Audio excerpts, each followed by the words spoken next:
year on as epic a scale as I heard from the leader of the opposition today. Now, I think it is quite well established, Madam Deputy Speaker, that back in 2010, I thought the numbers were a little bit tight. I thought difficult decisions were going to be needed, which is why we left a judiciously balanced budget, 2/3 spending cuts, 1/3 tax rises, that would have halved the deficit in 4 years and brought debt borrowing down by 2016.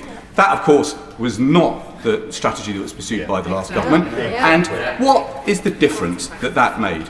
Well, the party opposite saddled this country with an extraordinary £1 trillion of debt higher than the situation that we left. That's why we're paying £1.10 in interest rates today, because they more than doubled the national debt. And before we hear any nonsense about COVID, let us just remember that 80 to 90% of the increase in debt that the Conservative saddles us with was before the COVID lockdowns began. I give way to the Honourable Gentleman.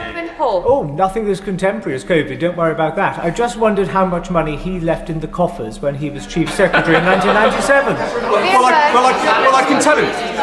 I don't know what his faculty of maths is like. I don't know if he realises that a trillion has 12 noughts. But we left the national debt £1 trillion lower than it is today. £2.7 trillion. That is how much this country is now borrowing. Now, the great tragedy, of course, of all of this is that if they had borrowed money at low interest costs and actually invested it in something that enhanced productivity, we would be in a better position today. The Chancellor wouldn't have had to deliver the budget that she had to deliver today. Don't take my word for it. Don't take my word for it. Look at the International Monetary Fund.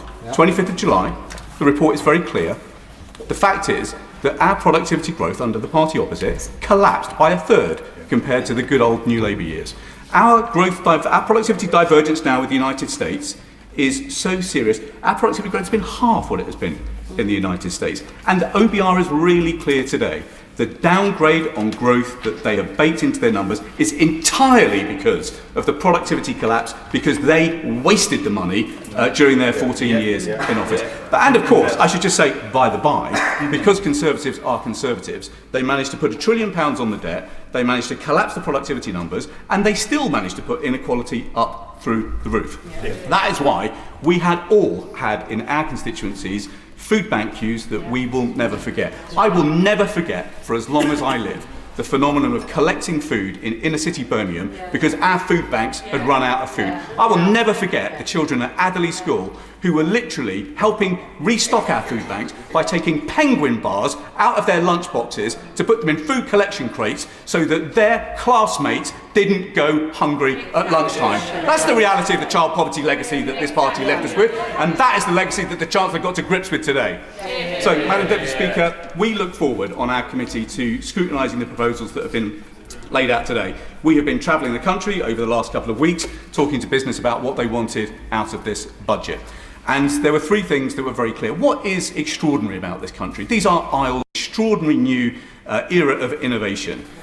This is an extraordinary country. We are an inventive country. We have been since the Industrial Revolution started in Birmingham back in 1761. But that is going to be as of nothing compared to what is about to unfold in this country, and we are at the front of the grid in the race for the 21st century. But we need to mobilise capital on a completely new scale, and that is why certainty for business was so important. So I welcome the fact that the headroom has been put up to £22 billion today. I welcome the Chancellor is ending this biannual circus of fiscal speculation by having one forecast a year. I have to say to the House that I seriously think that Mr Hughes needs to consider his position. The fact that we have had a leak of the OBR forecast before this House got to debate the budget, I think is appalling, and it has bedevilled us, this uncertainty. Now, alongside that, we have got to step up the mobilisation of capital on a completely different scale. I will in a moment. That's why I absolutely welcome the package that the Chancellor has set out today to mobilise investment capital in a completely radically new way. The expanding of EMI, the boosting of VCTs, the UK listing relief, that is almost £3 billion worth of extra incentives for our entrepreneurs in this country. That is a game changer, not just for startups, but for scale-ups who are trying to make sure that we end this craziness of brilliant people in this country, brilliant inventors in this country, starting new businesses, growing it nicely, and then getting snapped up and shifted out to the United States. We have to make sure that we are growing and fostering more big, global dominating companies here in this country. So I welcome the way the Chancellor lent in behind those firms today. But the third thing, Madam Deputy Speaker, that we've got to do is to improve the return on investment of investments made in this country. So that means a couple of things. It means bringing down energy costs radically. We didn't have a business energy cost scheme scored in the budget today, but that is because I know the government is now out to consultation. Every single member of our committee would implore the government to do whatever it takes to make sure business energy costs in our country are internationally competitive. It is wrong that firms like Nissan say to us that their energy costs up in Sunderland are the most expensive energy costs of any Nissan plant in the world. We have got to bring business energy costs down.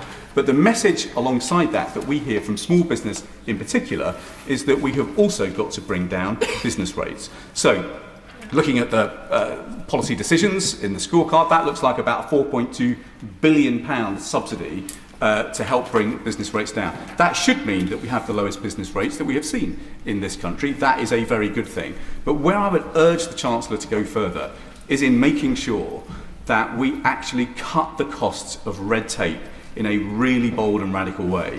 As we travelled around the country, Madam Deputy Speaker, business after business told us not just that they want less red tape, they want better regulation. And crucially, they want departments to coordinate with each other and regulators to coordinate with each other. So we don't have one department over here making one decision and another department over here making another. And so ensuring that we have a Whitehall machine that actually moves at the speed of business in this new age of AI is going to be more and more important as a competitive advantage. So look, I think this is one of the best places in the world to be an inventor. I think it is one of the best places in the world to build a start-up business. We now need to make sure that we are one of the best places in the world to scale up a business. And that will be the nature of the decisions that we will be putting to ministers over the course of the weeks to come from our committee. Let me just finish, Madam Deputy Speaker, with this point.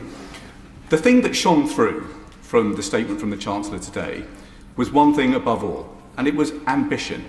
Ambition for the future of this country, a confidence in the future of this country. That is why one of the most important numbers that we will read in the OBR forecast today is the fact that business investment is not flat, not falling, it's soaring. It is set to soar by £6 billion over the course of the forecast period. That ambition for this country is a sharp contrast to the amnesia of the party opposite, and that is because we on this side of the House know how futures are really built. The speaking limits are now 8 minutes, and I call Dave Dugan. Thank you, Madam Deputy Speaker, and thank you to the Right Honourable Member for Birmingham, Hodge Hill and Solihull for a fascinating lecture on amnesia, dripping with irony given the last role he had in government. I wish to congratulate the Chancellor on delivering what is almost certainly her final budget. There is no conceivable way that she can remain in post either politically and certainly not economically for a further year. Businesses, workers, bill payers, farmers, hospices, industry and the public sector cannot endure another cycle of this Chancellor. It's just over a year since she stood at that dispatch box delivering her first budget and boasted that she had made the right choices. Well, if only anyone outside the real economy believed that, we wouldn't be in this situation right now. She promised to restore stability to the public finances, and she promised to drive down growth right across the country. She told us that growth would be her central budget mission, but last month the IMF forecast that UK will have the lowest per capita growth in the G7 next year at just 0.5% compared to an average of 1.4% for advanced economies. Labour promised to turn the page on high food prices, but households see food inflation running out of control and hitting 4.9% last month. The Chancellor promised more jobs to tackle poverty, but this month unemployment hit 5%, the highest level since the pandemic, while poverty is now at record levels. Government borrowing stands at a 5-year high, £17.4 billion in October alone, with Labour spending double the defence budget every year just servicing the UK's chronic national debt. And the OECD have downgraded the UK's economic prospects, singling out the Chancellor's policies as exposing the economy to significant downside risk.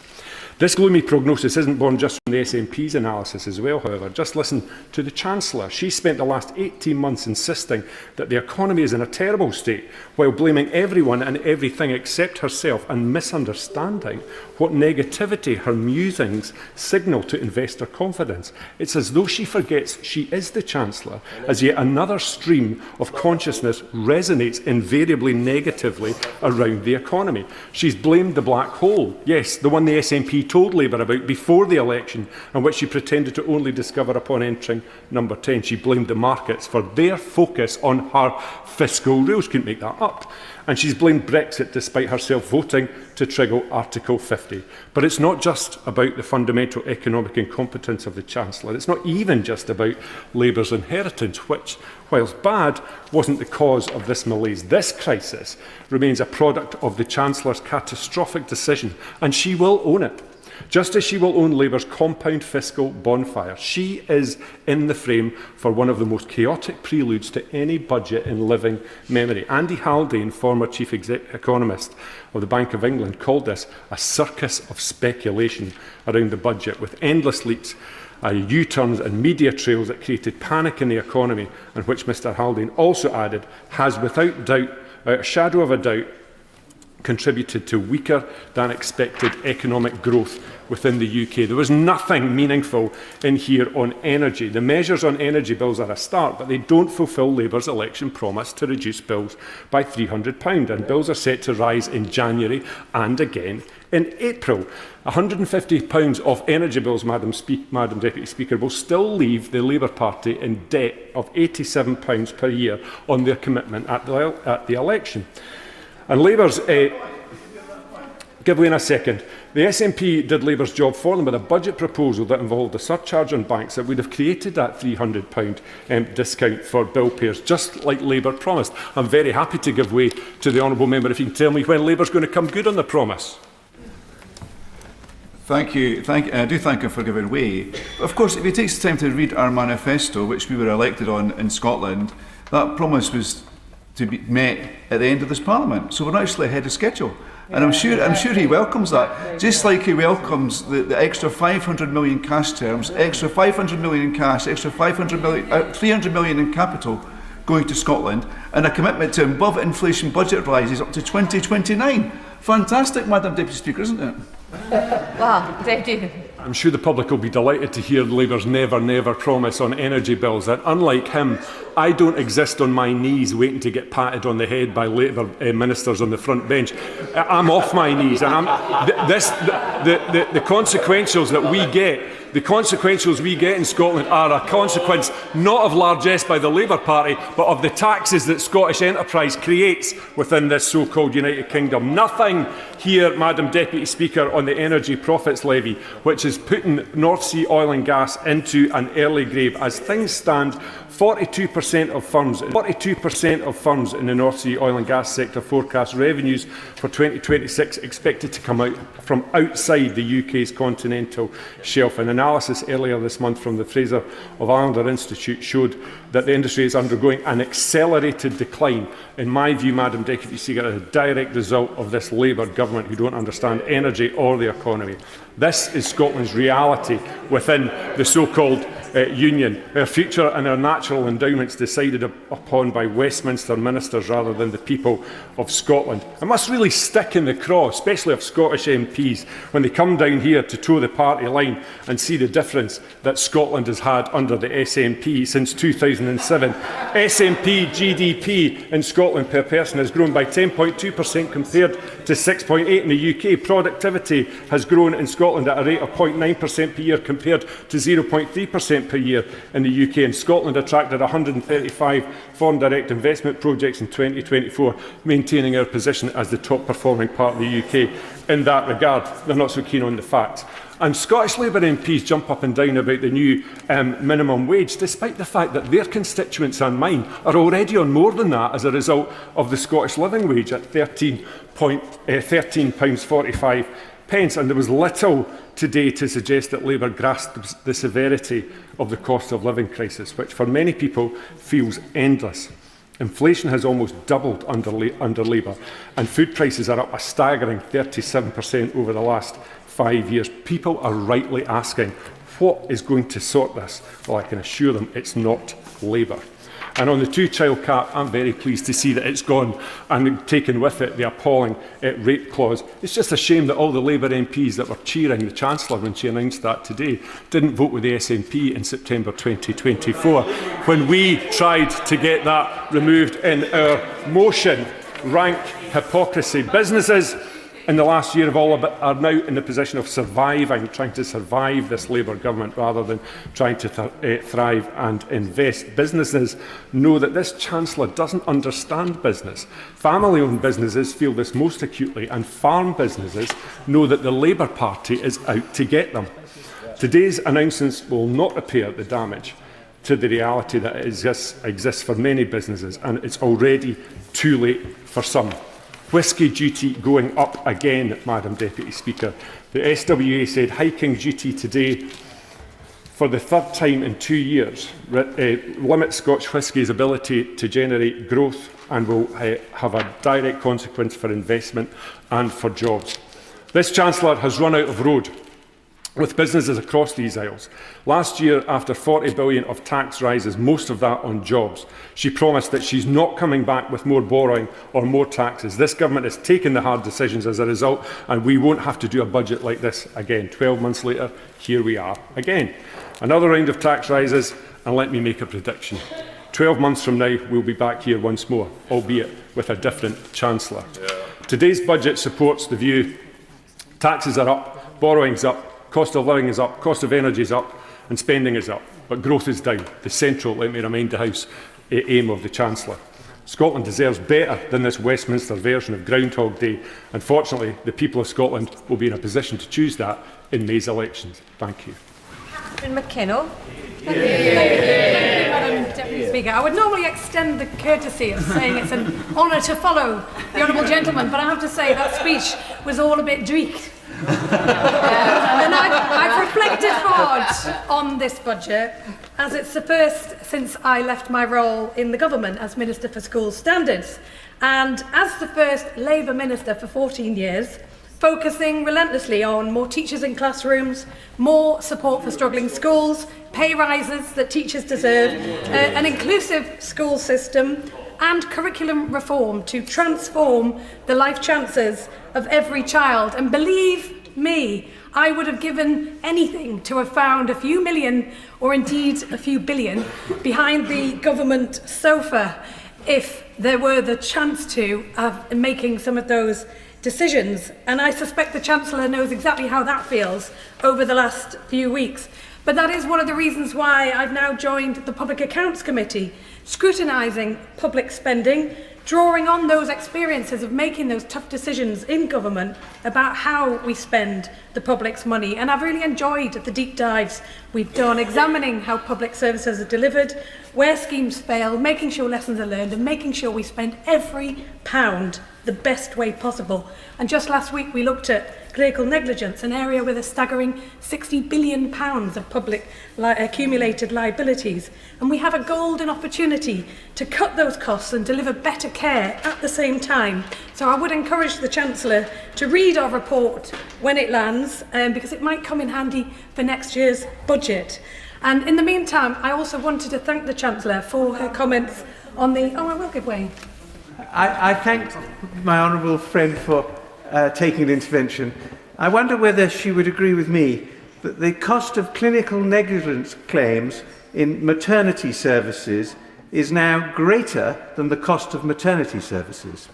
I absolutely share those concerns, and I know the Right Honourable Member for Godalming and Ash is also very keen. So I think we have cross-party interest across the House in making better use of these resources.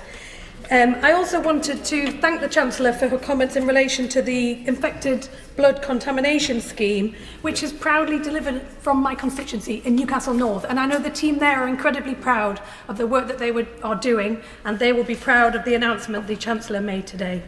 But, Madam Deputy Speaker, working people in Newcastle are really feeling worn down by the cost of living.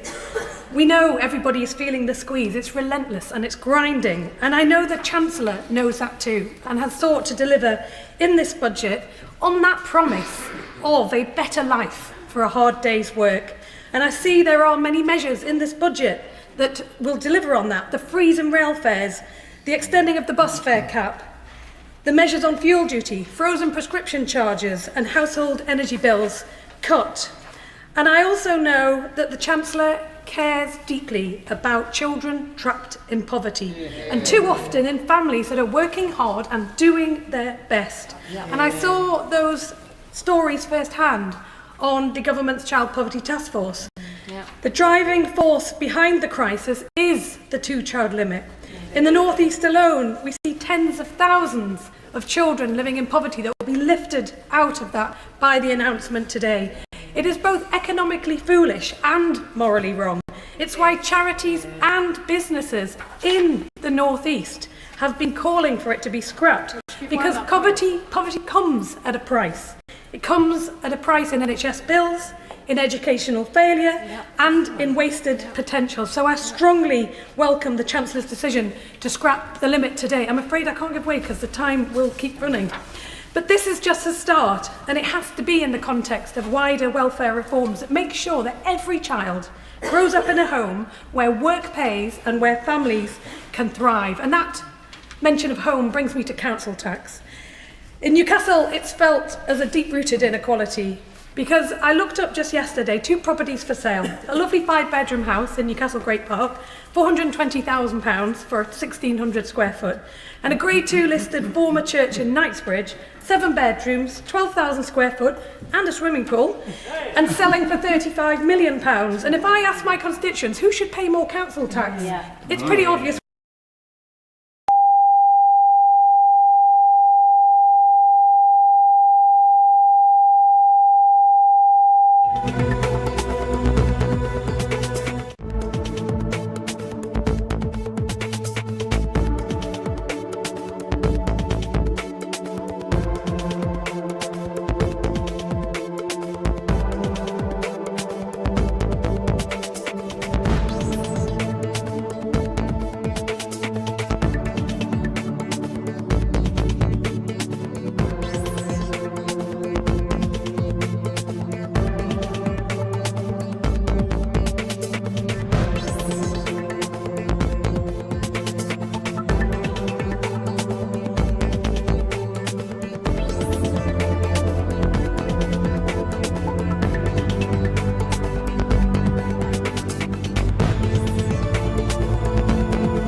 He's a sexy man alive, and Joe knew about me just a sexy man in Croydon.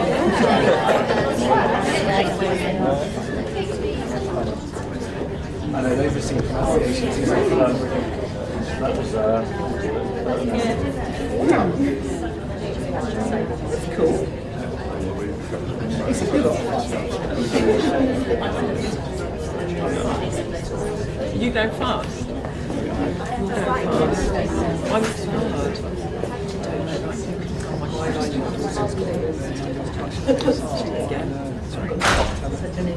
I'm doing quite well at FPL this year. I've really realised I'm going to wild card, I'm going to free hit this week because I got 3 Arsenal players and I got 3 Chelsea players and I don't want to give that stuff. Can I text you with some so you can give me some?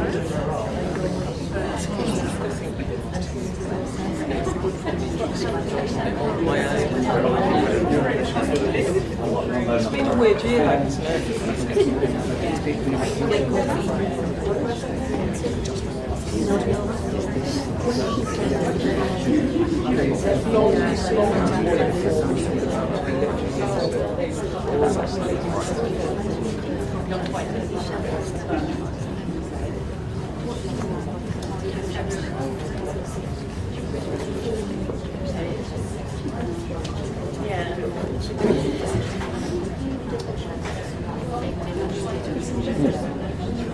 Yeah.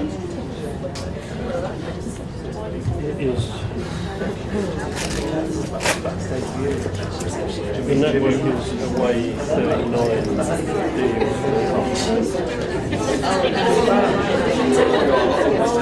Oh, right. You're going to be that sexy and nervous at the same time.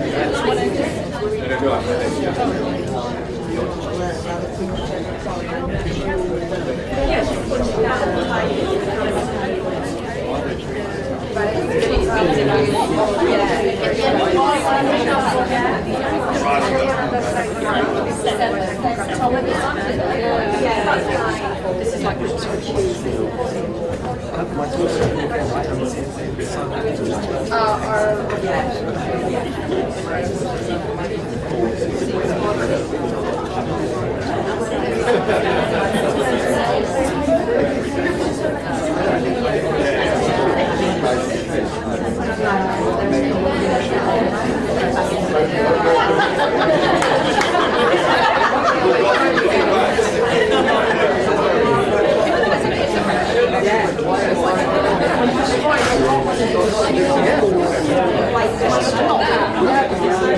They've already got a big trouble with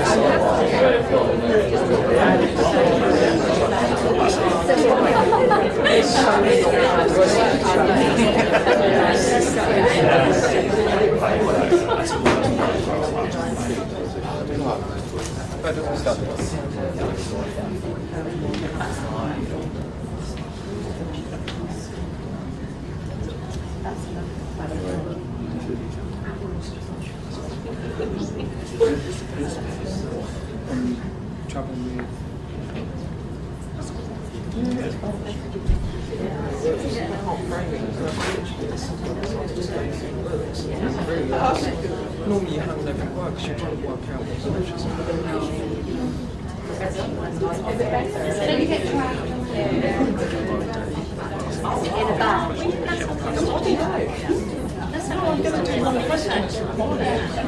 You've never in your life done one question. I've definitely done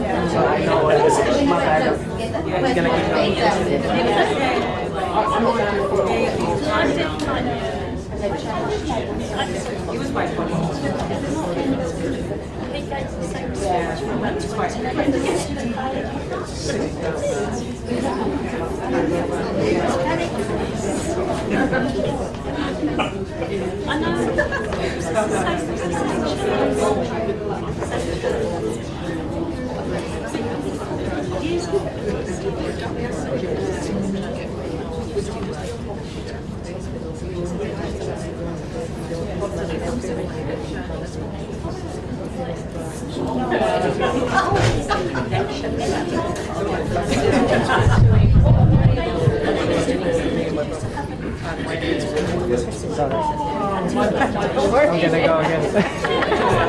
You know, I'm gonna go now. Be looking up.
Are you all right?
Good afternoon, everybody. And I delivered my budget earlier today, and it was a budget to to cut the cost of living, to cut the debt and borrowing, and crucially to cut NHS waiting lists. And that's why I'm really pleased to be here this afternoon with people that make that happen, the nurses, the doctors, all the staff here at the hospital. And I want to say a big thank you to everything that you do. And I know that Kia and Wes said it to you earlier, but you know, you really are an inspiration, and to be able to come and see where that money is going is really, really important to me as we put the money into those new neighbourhood health centres and the new technology to use in the NHS to support patients, but also give you the tools that you need to do their job. I think we're going to take a few questions now from the media, and Gemma, a few months ago I promised that Look North would get the first question post budget, and I'm going to deliver on my word,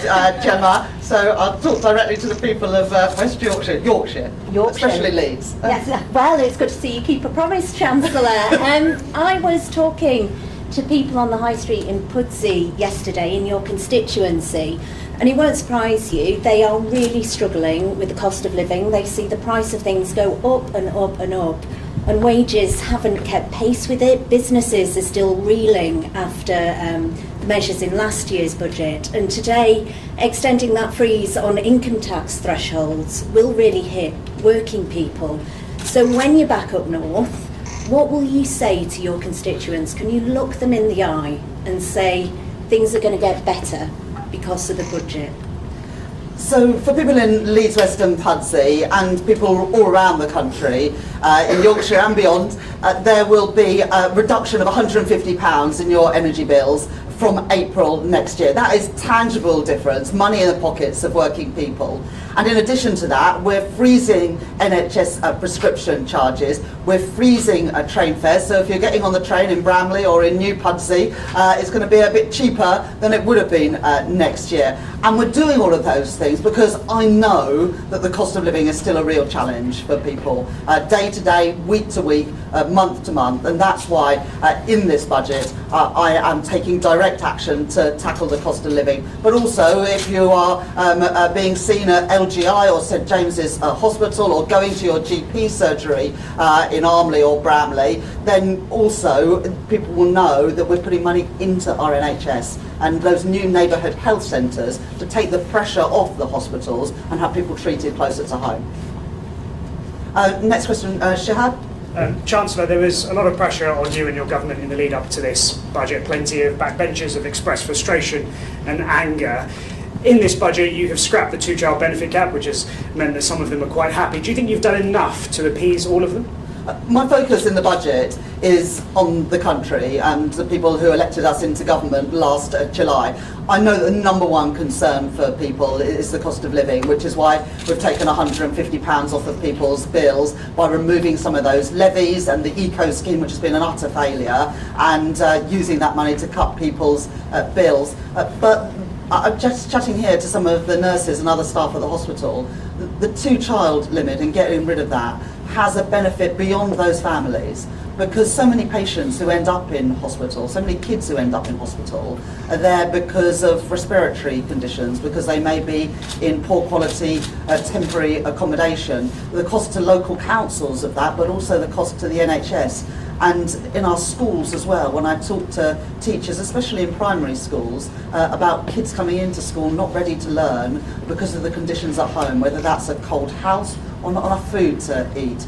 So getting rid of the two-child limit is about addressing child poverty and also reducing some of those costs on other parts of the system, including in our NHS and in our schools. Beth. Thank you. Chancellor, today you've announced that you're extending the freeze on tax thresholds. It will raise £8.3 billion. In the budget in 2024, you said extending the threshold freeze would hurt working people. It would take more money out of their pay slips.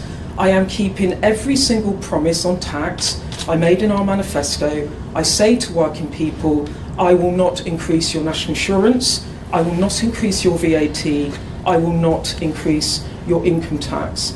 Today you've just broken your manifesto pledges and your promise to millions of workers. In the budget last year you would not extend the threshold. How in good conscience can you stay on in your job? In the manifesto, we were very clear. It was the rates of income tax, national insurance and VAT. But I'm not going to get into semantics. I recognise that we are asking people to contribute more by freezing those allowances. They were already frozen by the previous government from 2021 to 2028, and we're freezing them for a further 3 years. And I do recognise that I was asking ordinary people to pay a little bit more. But I've managed to keep that contribution as low as I possibly can by closing loopholes and asking those with the broadest shoulders to pay more. That's why there will be a surcharge on properties worth more than 2 million. It's why we're increasing taxes on savings, dividends and property income. And it's why as well we're getting a grip of some of the waste and inefficiency in the welfare budget by taking luxury cars out of Motability, more face-to-face assessments for disability benefits, so we keep that contribution from working people as low as possible. And this year, and in the years going forward, we're taking £150 a year off of people's energy bills for all families, working families and pensioners, and we're able to do that by taking those levies off of people's bills. Can you just acknowledge you've broken a manifesto pledge? Because you have. The IFS have said you have. Well, if you read the manifesto, we're very clear. We say the rates of income tax, national insurance and VAT. But if you're asking, does this have a cost for working people, I acknowledge it does. I said that in the budget last year. I'm not going to pretend otherwise today, but I do think that is the right decision in the circumstances we face. The OBR have today revised down their estimates of productivity and growth by 0.3 percentage points. They say that that will take out £16 billion of tax revenue we would otherwise have brought in. And they are very clear that is not because of any decision that this government has taken in the last 16 months. It is what's happened in the previous 14 years. Brexit, the pandemic, and frankly the austerity and chaos from the previous government. And we're all having to pay a price to that. And it's my job to make sure that the numbers add up so that we can ensure we grow our economy, keep interest rates falling and keep inflation down as well. Joe. Chancellor Joe Pike, BBC News. The income tax threshold freeze will see millions of people paying more tax while at the same time benefits are being increased. Is that really fair to working people? And second question, if I may, when did you find out that the OBR had unveiled your budget before you had? So, as I've already said to Beth, I do recognise that freezing the income tax and national insurance thresholds for a further 3 years after the Conservatives froze them for 7 years does mean that we're asking people to pay a little bit more. We're freezing them from 2028 and we are putting money in people's pockets now by taking money off their energy bills. And that is the right thing to do because it helps bring down inflation and helps people now when I know that the cost of living is still a real challenge. And in answer to your question around the OBR publishing my budget before I delivered it, I found out when I was in the chamber. Paul.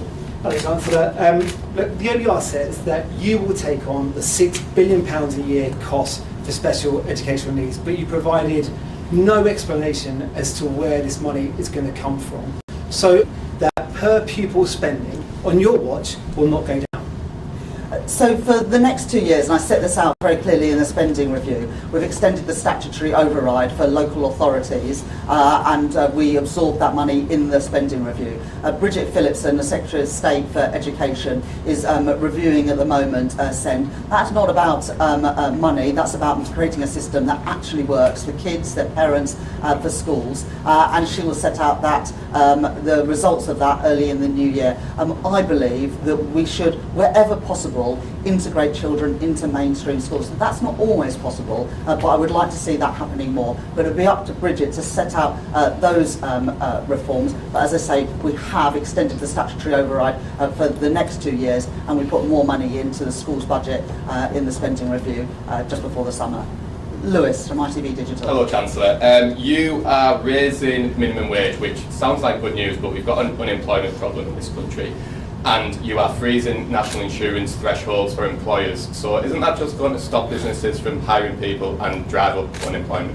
Well, we've increased the national minimum wage for 18 to 20-year-olds from £10 to £10.85 an hour, and we've increased the main rates of the national living wage from £12.21 to £12.71 an hour, giving a pay rise to, I think, around 2.5 million of the lowest paid people in our country. And that is the right thing to do, because if you go out to work every day, you should be able to pay the bills and put food on the table and pay the rent or the mortgage. But we know that that's still not the reality for many people today, and we're still not paying the minimum wage, and the national living wage is still not the rates of a real living wage that is calculated independently. So I think it's the right thing to do, to increase those rates, to put more money in people's pockets. And actually the biggest concern, I think, for businesses is that consumers don't have enough money in their pockets, and so they're not spending on the discretionary things, whether that's a meal out, a night out, a weekend away with the family,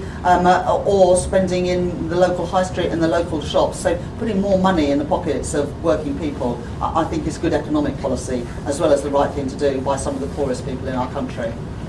I'll take a couple more questions. Ryan? Chancellor, you said that you wouldn't increase taxes on working people, but we know today that the benefits bill up by 9 billion, asylum accommodation costs also up. Are working people, like the people stood behind you, are they paying the price for your failure to deal with particularly the benefits bill? We're not going to leave the welfare system unchanged. Under the previous government, in the last 5 years of the Conservative government, spending on welfare increased by 1 percentage point of GDP, equivalent to £88 billion. The OBR, I think, in their forecast showed that as a share of GDP, welfare spending will be broadly flat, but the system's not working, it's broken. I made some reforms today so that if you live abroad, you can't pay nominal amounts of money to access the state pension. More face-to-face assessments for disability benefits, which Mel Stride, when he was Work and Pension Secretary, got rid of. Reforming Motability, so it meets its original purpose of affordable leases for disabled people, not subsidising Mercedes-Benz. And so those sorts of changes are the right things to do. But we also today have introduced funding for the Youth Guarantee, which means that a young person will be guaranteed either a place at college, an apprenticeship, or personalised support. And if after 18 months they haven't got into work, they will be guaranteed a job, but not benefits. And that, again, is an important reform to help deal with the issue of too many young people not in education, employment, or training.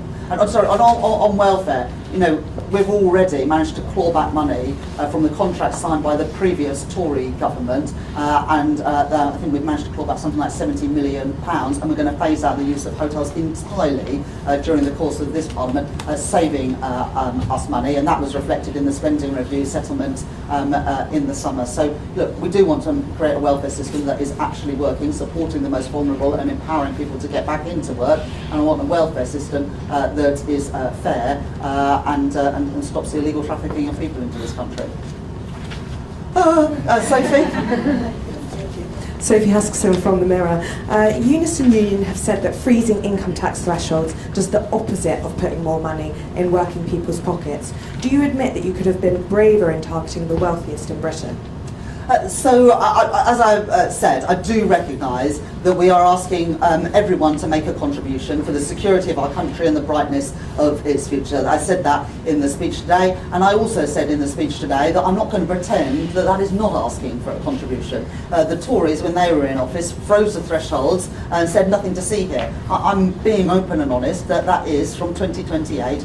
Freezing thresholds for a bit longer, and that does have a cost. But we're putting money now in the pockets of working people with £150 off their bills, money off of rail fares, frozen prescription charges, as well as fully funding the childcare offer of 30 hours of free childcare for preschool children, more free school meals for 500,000 kids whose parents are on universal credit, rolling out universal breakfast clubs at all primary schools. All these things about putting money in the pockets of ordinary working people, as well as the increases in the national minimum wage and the national living wage that are set out today. But look, you can see the distribution analysis tables in the budget documentation that came out today. This is a highly progressive budget. The biggest winners are those on the lowest incomes, and those who are asking to pay more are those with the broadest shoulders, those who have properties worth more than £2 million. The landlord who pays less tax than their tenant.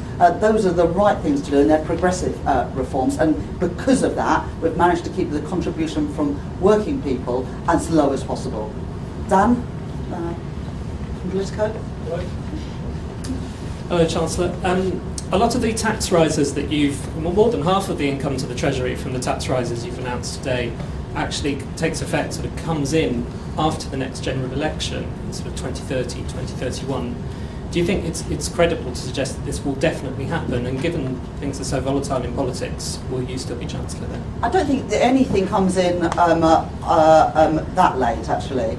So the freezes are 28, 29 onwards. The council tax surcharge comes in a couple of years' time, as does the other changes. So these are all coming in within this Parliament. When you're making tax reform, it's often not possible to change those rates overnight. And of course, the thresholds are towards the end of the Parliament because the Tories already froze them. But we're also making savings right now through getting rid of things like police and crime commissioners, reducing the cost of local government with fewer councillors, as well as selling land that the government no longer has a need for. So there are savings we're making right now, as well as asking public services to make efficiency savings worth a further 0.5% from 28-29. So these are, and what you see actually in the forecast is the deficit coming down every single year,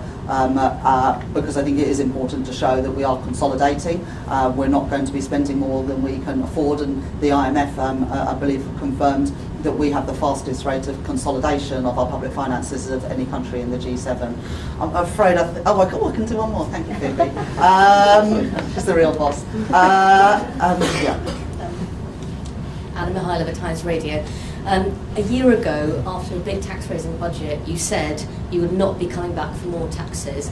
You've just announced £26 billion worth of tax rises, including dragging hundreds of thousands of people into basic rate income tax, nearly 1 million people into higher rate tax.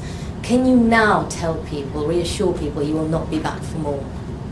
Well, look, last year I had to fill the £22 billion black hole in the public finances left by the Conservatives. What we didn't know then, as well as that black hole in the public finances, that actually productivity growth was weaker than the Office of Budget Responsibility then forecast. They've been really clear in their documentation today, available before the budget, that productivity forecast based on the past is now expected to be 0.3 percentage points lower a year. That hits growth to the same amount and reduces tax revenues by £16 billion a year. And although I believe that we can beat those forecasts, we've beat them this year. The OBR said the economy was going to grow by 1% this year. We've grown it by 1.5%. And I'm determined we'll beat the forecasts again. The Conservatives' legacy is not our country's destiny, but we also all know, because we experienced it just 3 years ago, that if you ignore the forecasts, you pay a huge price in the cost of government borrowing, and then by implication the cost of borrowing for ordinary families through their mortgages. We've had 5 cuts in interest rates since I became Chancellor of the Exchequer, taking an average of £1,200 off a new mortgage. I am not going to risk the instability that we had under the Conservatives with our public finances or family finances, and that's why I have asked people to pay more. I can't write future budgets, but if you are asking, is this a budget I wanted to deliver today? Well, I would have rather the circumstances were different. But as Chancellor, I don't get to choose my inheritance, and I have to live in the world as it is, not the one that I might like it to be. And I believe that I made the fair and the necessary choices given the fiscal circumstances. I'm afraid that's all that I'm sorry. I think that's all that we've got time for this afternoon. But thank you very much, everybody, for coming along, and thank you particularly for the staff here. Thank you very much. Thank you.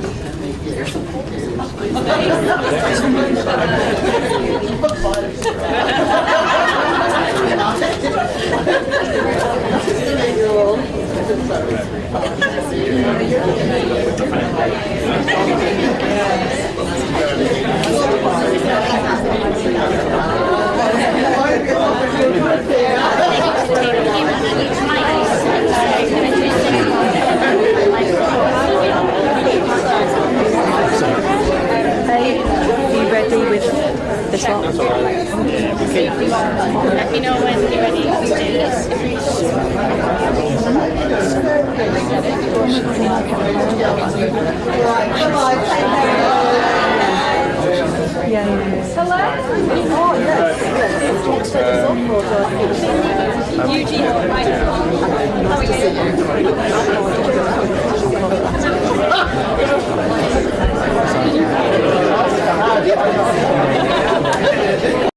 We're going to do a 6-7 minutes with the Prime Minister.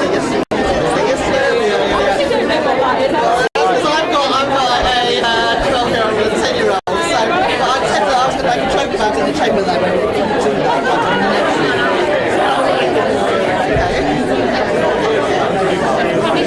Just changing it right now.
making the middle classes pay.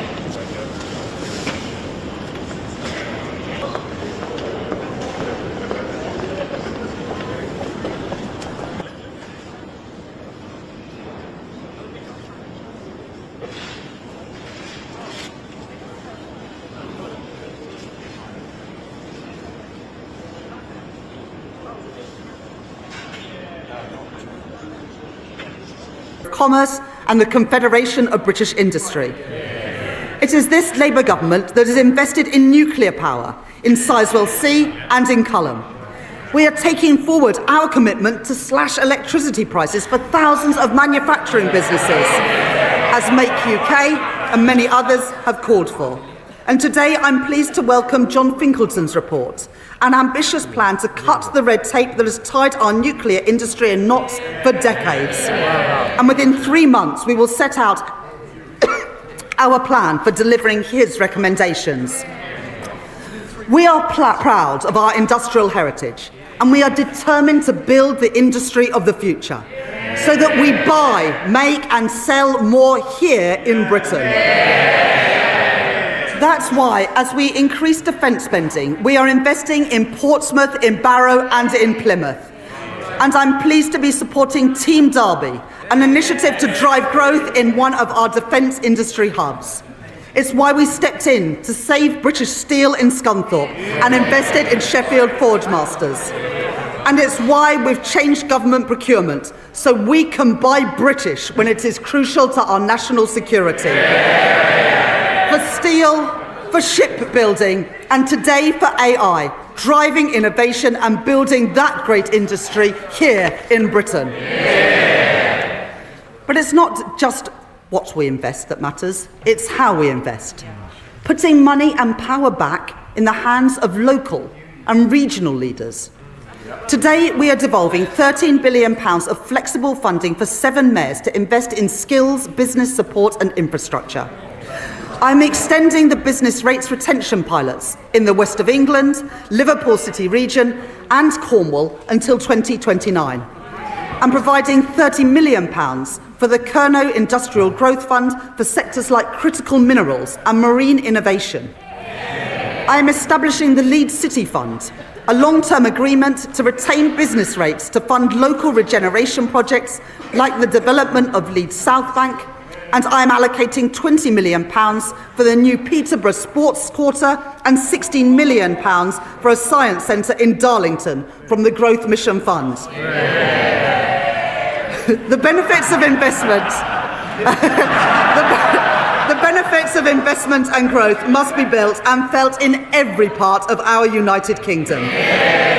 So we are providing an additional £370 million for the Northern Ireland Executive, £505 million for the Welsh Government and £820 million for the Scottish Government over the spending review period through the Barnett formula. And I am making... Sorry, I didn't quite catch that from the SNP. Did they not?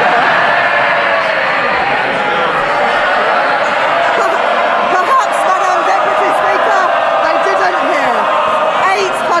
£820 million for the Scottish Government over the spending review period because Anna Sawa asked us to. And I'm making targeted investments in our industrial strategy sectors across the UK. In Northern Ireland, I am providing £17 million to support businesses and strengthen the UK internal market, and backing advanced manufacturing through the Northern Ireland Enhanced Investment Zone. Wales will be the host for 2 AI growth zones, creating more than 8,000 jobs, supported by a £10 million investment in the semiconductors critical for that industry. And we are building the UK's first small modular nuclear reactors with Rolls-Royce at Wilfer in Anglesey. 2 Labour governments working together in Wales to deliver for the people of Wales. And in Scotland, I'm committing over £14 million for low-carbon technologies in Grangemouth, £20 million to renew infrastructure at Inch Green in Inverclyde, and £20 million to redevelop Kirkcaldy Town Centre and Seafront, with construction starting next year.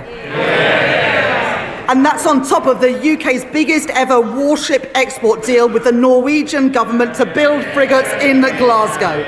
Supporting 4,000 jobs. Investment opposed by the SNP. Jobs opposed by the SNP. Defence opposed by the SNP. But secured by this Labour government. A growing economy needs strong foundations of economic stability, with borrowing, inflation down and investment up. That is good for business, and it is good for working people, so they have more money in their pockets. Economic stability, safeguarded by ironclad fiscal rules, is our best defence against rising prices and the best way to improve living standards. We've all seen the alternative. 3 years ago, in their clamour to cut taxes for the richest, the Tories under Liz Truss crashed the economy and sent mortgage rates spiralling and brought pensions to the brink.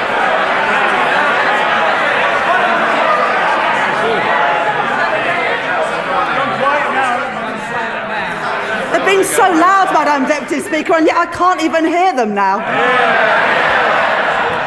Now, I know that the leader of the Green Party is a keen hypnotherapist, and he believes that he can achieve remarkable things using only the power of his mind. Unfortunately, the only things getting bigger under his approach would be the deficit and the rate of inflation. And for all the damage that the Conservative cuts did to our schools and our hospitals, they also doubled the national debt. Our net financial debt this year will be £2.6 trillion, 83% of GDP, meaning that today, 1 in every £10 that government spends is on debt interest. Not on paying down that debt, but just on paying the interest on the debt that we inherited from the Conservatives. My fiscal rules will get borrowing down while supporting investment. The stability rule, that day-to-day expenditure must be met through tax receipts. And the investment rule, which allows me to increase investment whilst getting debt on a downward path. Those fiscal rules are non-negotiable. I met them at the budget last year, I met them in the spring, and I have met them today. While the current budget balance is in deficit by £28.8 billion in 26-27 and £4.6 billion in 27-28, it moves into a surplus of £3.9 billion in 28-29, £21.7 billion in 29-30, and £24.6 billion in 2030-31. More than doubling our headroom against the stability rule and meeting that rule a year early too.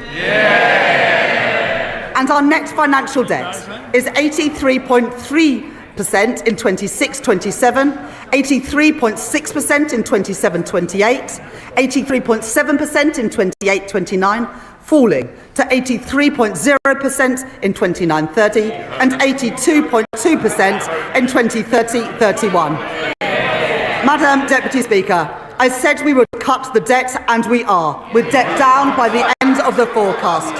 And going forwards, to support our commitment to a single fiscal event and further strengthen our economic stability, I will follow the recommendations of the International Monetary Fund by assessing the fiscal rules just once a year at the budget.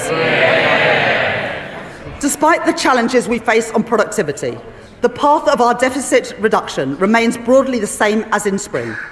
Public sector net borrowing is due to be £112.1 billion, or 3.5% of GDP in 26-27, 3% in 27-28, 2.6% in 28-29, 1.9% in 29-30, and 1.9% in 2030-31, ending at £67.2 billion, translating into an increase in the net cash requirement next year of £4.2 billion, taking the total to £133.3 billion.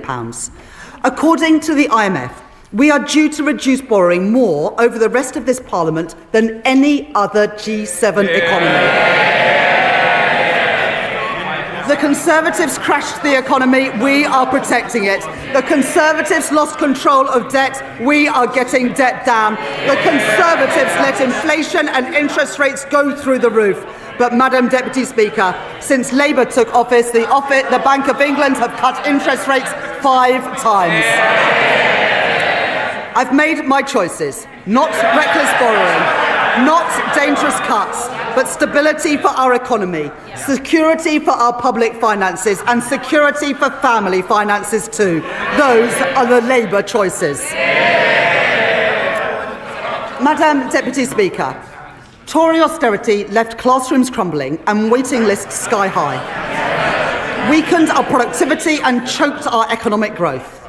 And now they propose a further £47 billion of cuts to our public services. Well, that is equivalent to cutting every police officer in our country twice over. And then there is Reform, who promise more than £100 billion of cuts, with no details of where those cuts will come from or who will pay for them. A recipe for devastating damage to our public services.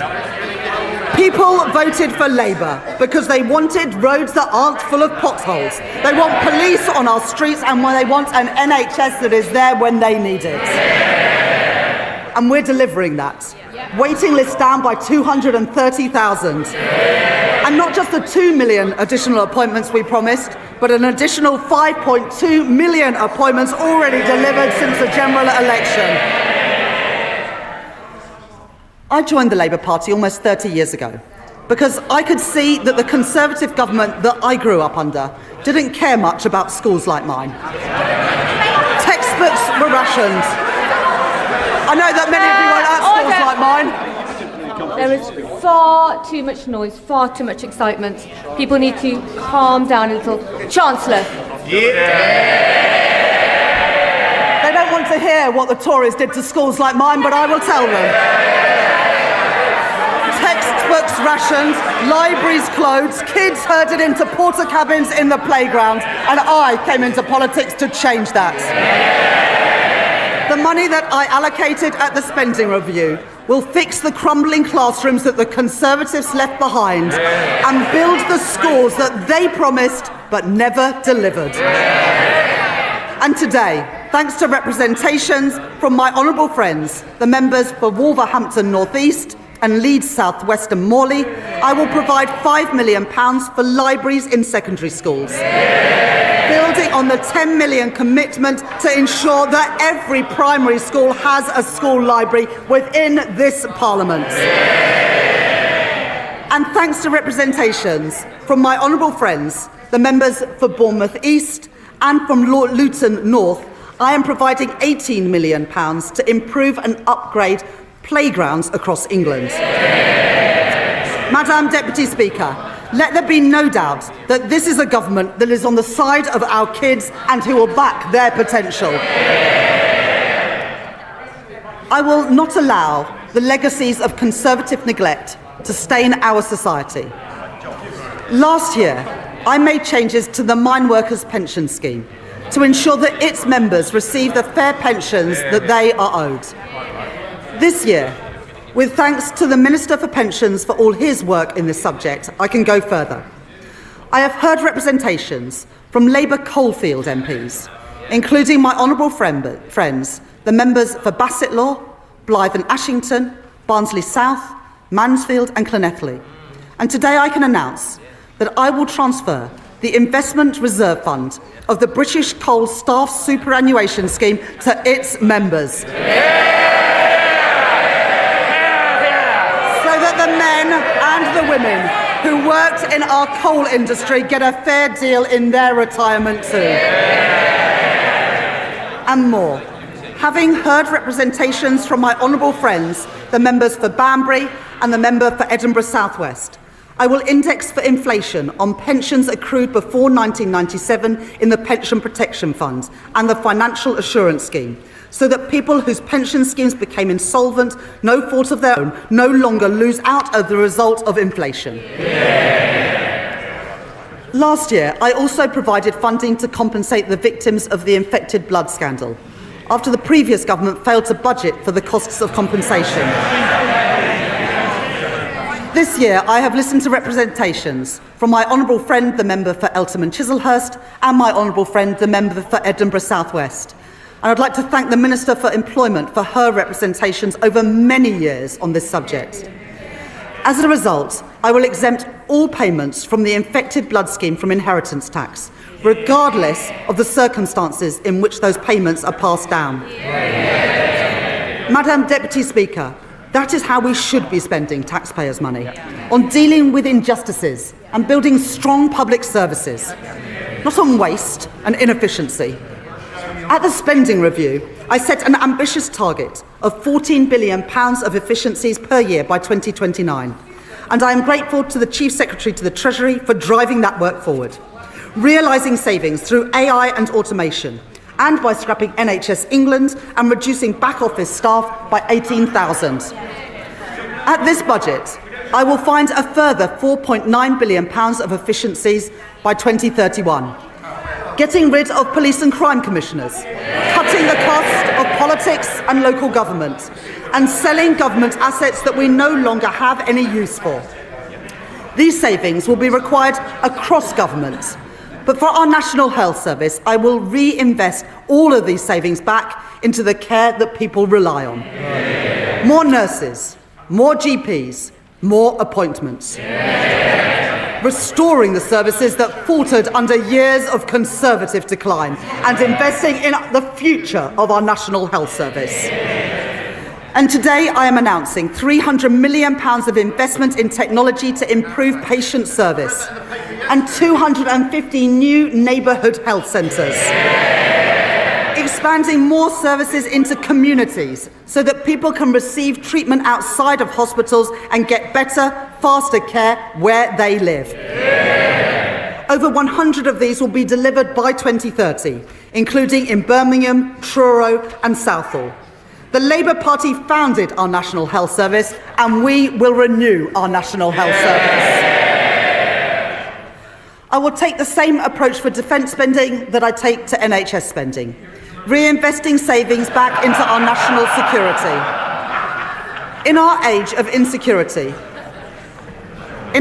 insecurity, Britain will continue to stand with our allies, working in collaboration to secure a sustainable ceasefire for Ukraine, and maintaining our commitment to NATO, with the UK set to spend 2.6% of GDP on defence by April 2027.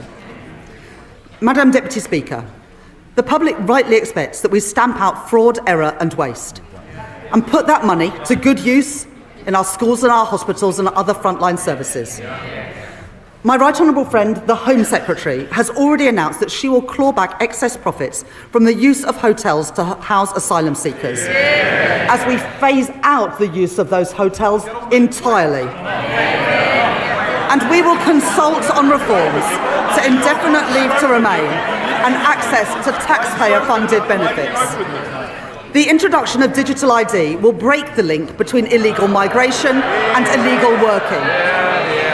And the HMRC and the Fair Work Agency will crack down on illicit businesses that blight our high streets and undercut illegitimate firms, enforcing the minimum wage, investigating dodgy businesses, and increasing scrutiny of the gig economy, as well as tracking down fraudulent business owners who vanish without paying their taxes. And I'd like to thank my honourable friends, the members for Great Grimsby and Cleethorpes, Lee and Atherton, and Kensington and Bayswater for their representations on this subject. And I'll take further steps to prevent and track down unpaid tax, which will together, these reforms will raise nearly £10 billion a year by 2030, including through new powers for HMRC to pursue the promoters of tax avoidance schemes. I am building on our successful use of targeted checks on welfare claims to root out fraud and error and prevent public money being paid to people who are not entitled to it. And I would like to thank Tom Hayhoe, the COVID Corruption Commissioner, for his work in helping to chase down nearly £400 million from dodgy pandemic spending and contracts.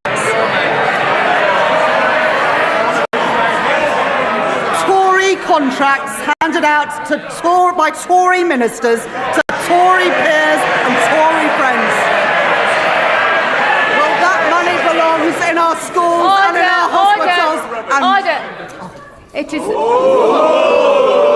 so noisy here, we can barely hear the Chancellor. Everybody needs to calm down. Chancellor. Well, I wouldn't want any honourable member to miss this. So we are chasing down that money, and we've got almost £400 million back from dodgy pandemic spending and contracts. Tory contracts handed out by Tory ministers to Tory peers and Tory donors. Well, that money belongs in our schools and in our hospitals, and we are getting that money back. Deputy Speaker, we are ramping up sanctions on Russia, and we are freezing known Russian assets. But let me be clear, I don't actually mean the honourable member for Clacton.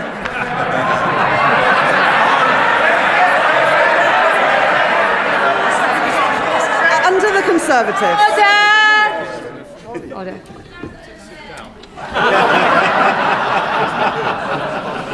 You don't need commentary from the backbenches, and Mr. Dewhurst, you are so loud. It's remarkable how far your voice carries.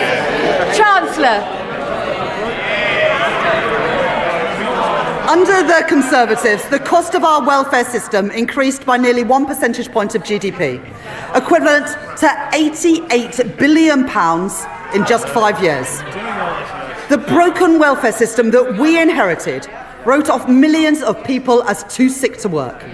And we will reform that system so that it is a system that does not count the cost of failure, but one that protects people who cannot work and empowers those who can. We have brought back face-to-face assessments for disability benefits. Those are the face-to-face assessments that the Shadow Chancellor got rid of when he was Work and Pension Secretary. And our changes to universal credit will get 15,000 people back into work, a figure confirmed today. The former Health Secretary, Alan Milburn, will review the causes of rising youth inactivity, and we are already taking action. I'm grateful to the Federation of Small Businesses and Small Business Britain for their representations on apprenticeships.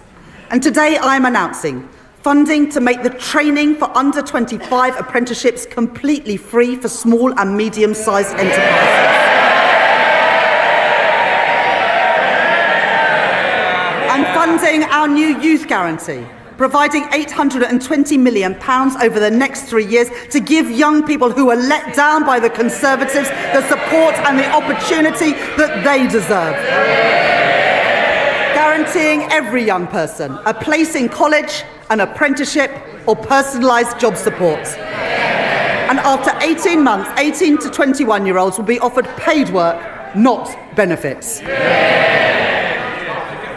The Motability Scheme was set up to protect the most vulnerable, not to subsidise the lease on a Mercedes-Benz. And so I am making reforms that will reduce generous taxpayer subsidies, and Motability have confirmed that they will remove luxury vehicles from their scheme, getting the scheme back to its original purpose of offering cost-effective leases to disabled people.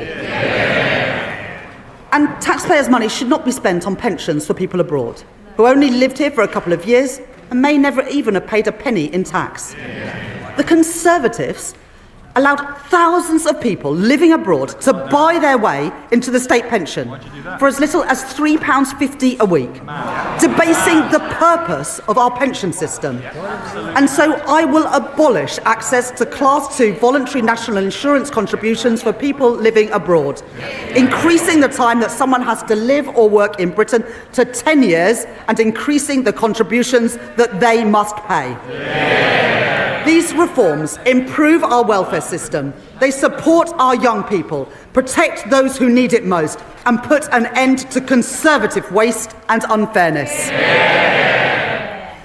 Madam Deputy Speaker, to break the cycle of austerity, we need a fair and a sustainable tax system, one that generates revenues to fund the public services that we all use, and supports investment to grow our economy.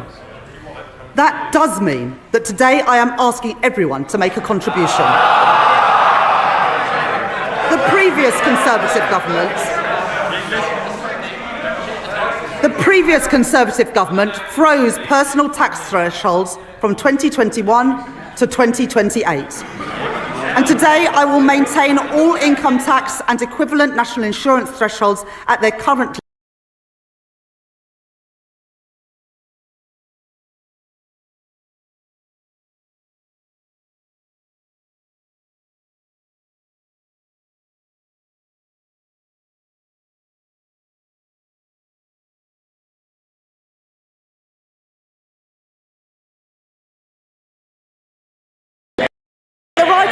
lady supported these freezes when her party made them. She might want to forget about it, but the British people never will. At the same time, we are ensuring that people only in receipt of the basic or new state pension do not have to pay small amounts of tax through simple assessment from April 2027. I will also keep the Plan 2 student loan repayments threshold at its 2026-27 level for 3 years. Madam Deputy Speaker, I know that maintaining these thresholds is a decision that will affect working people. I said that last year, and I won't pretend otherwise now. Madam Deputy Speaker, I am asking everyone to make a contribution, but I can keep that contribution as low as possible because I will make further reforms to our tax system today to make it fairer and to ensure that the wealthiest contribute the most. The Conservatives knew that our tax system didn't work. Time and time again, they ducked the necessary reforms, leaving a system unfit for a changing economy, with unfairness that they refused to address. Currently, a landlord with an income of £25,000 will pay nearly £1,200 less in tax than their tenants with the same salary, because no national insurance is charged on property, dividend or savings income. It's not fair that the tax system treats different types of income so differently. And so I will increase the basic and higher rate of tax on property, savings and dividend income by 2 percentage points, and the additional rate of tax on property and savings income by 2 percentage points. Even after these reforms, 90% of taxpayers will still pay no tax at all on their savings. As well as narrowing the gap between the tax on income from assets and income from work, I also believe that a fair society is one where the wealthiest pay their fair share. The reforms I made last year will raise an additional £8 billion a year by 2020-30 from wealth. I increased taxes last year on private equity, private schools and private jets. I abolished the non-dom tax regime. And this year, I will make 2 changes to cap trust charges and prevent avoidance. I reformed inheritance tax on agricultural and business assets. And this year, I am aligning those reforms with wider inheritance tax rules by allowing the transfer of the 100% relief allowance between spouses, balancing the taxation of these valuable assets with the realities of family life. In this budget, I will take further steps to deal with a long-standing source of wealth inequality in our country. A Band D home in Darlington or Blackpool pays just under £2,400 in council tax, nearly £300 more than a £10 million mansion in Mayfair.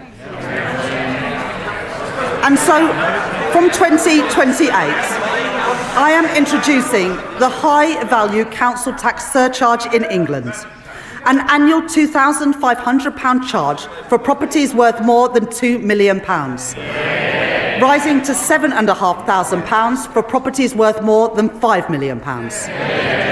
This will be collected alongside council tax, levied on owners, and we will consult on options for support or deferral. This new surcharge will raise over £400 million by 2031 and will be charged on less than the top 1% of properties. Madam Deputy Speaker, reliefs in our tax system cost the taxpayer billions of pounds a year. but many of them no longer serve their original purpose. The government rightly provides generous tax relief for people paying into a pension, relieving income tax on all contributions and on the investment itself, as well as national insurance relief on employer contributions, at a cost of over £70 billion a year to the Exchequer. This budget makes no changes to those reliefs or to the tax-free lump sum. But salary sacrifice for pensions, which was intended to be a small part of our pension system, is forecast to almost treble in cost to other taxpayers, from £2.8 billion in 2017 to £8 billion by 2030, with the greatest benefit going to the highest earners, or to those in the financial services sector putting their bonuses into pensions tax-free, while those on the minimum wage or those whose employers don't offer salary sacrifice don't benefit at all. That is not sustainable for our public finances, putting pressure on the tax that everyone else pays. And so I am introducing a £2,000 cap on salary sacrifice into a pension, with contributions above that taxed in the same way as other employee pension contributions. That is a pragmatic step so that people, especially on low and middle incomes, can continue to use salary sacrifice for their pension without paying any more in tax than they do now, and to give individuals and employers time to adjust to these new arrangements. These changes will come into effect in 2029. The coalition government introduced 100% relief from capital gains tax on business sales made to employee ownership trusts, creating a route for gains to go completely untaxed when businesses are sold. I will reduce that relief to 50%, retaining a strong incentive for employee-owned companies. And as we work towards doubling the size of the cooperative economy, the Department for Business and Trade will launch a call for evidence on how we can better support co-ops to grow. Because of the changes that I have made to capital gains tax this year and last year, receipts are forecast to increase from £14 billion this year to £30 billion by 2030.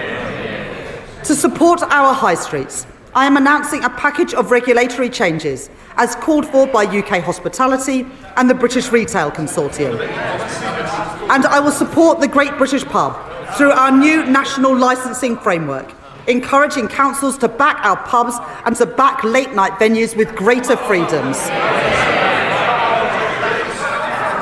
For business rates, I will introduce permanently lower tax rates for over 750,000 retail, hospitality and leisure properties, the lowest rates since 1991, paid for through higher rates on properties worth more than £500,000, like the warehouses used by online giants. Alongside this, I will introduce a package of support worth over £4.3 billion over the next 3 years for a property of any size seeing a large increase in their bill. And to support a level playing field in retail, I will stop online firms from undercutting our high street businesses by ensuring customs duty applies on parcels of any value. I will reform our motoring taxes, exempting search and rescue vehicles from vehicle excise duty as called for by my honourable friends, the member for the Western Isles and for Whitehaven and Workington.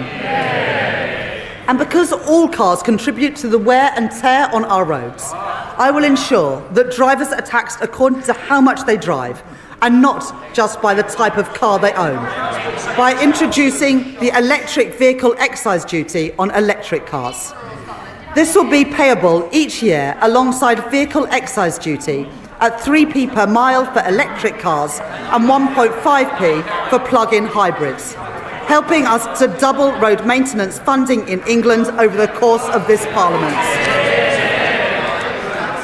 And alongside this, I am providing support to boost our British car industry, increasing the threshold for the expensive car supplement on electric vehicles to £50,000, saving over 1 million motorists £440 a year. Providing £1.3 billion additional funding for the electric car grant, extending it to 2030 and taking total funding to £2 billion, as well as delaying changes to the employee car ownership scheme. In addition, we're investing a further £200 million to accelerate the rollout of EV charging, as well as 100% business rates relief for EV charge points for the next decade, with thanks to my honourable friend, the member for Camborne and Redruth, for his representations on this policy. And I will improve competition in our taxi industry by ending ride-hailing companies' use of a discount scheme intended for coach tours, as called for by Steve McNamara, the General Secretary of the Licensed Taxi Drivers Association, legislating to restrict access so that everyone pays fairly and protecting £700 million of tax revenue each year. I am responding to our consultation on landfill tax, and listening to representations, particularly from our house building industry. I will not converge towards a single rate, but I will prevent the gap between the two rates from widening to balance the need to address tax avoidance in the current structure. I will today publish Ray McCann's report into the loan charge along with the government's response, setting out a new settlement opportunity that will finally allow people to finalise their position and draw a line under this long-standing issue. And I'd like to thank my honourable friend, the member for Milton Keynes Central, for her representations on this subject. I will continue with the planned uprating for tobacco duties that I set out last year and uprate alcohol duties by inflation, along with our plans to introduce a vaping products duty in 2026 and changes to the soft drinks industry levy announced by my right honourable friend, the Health Secretary, yesterday.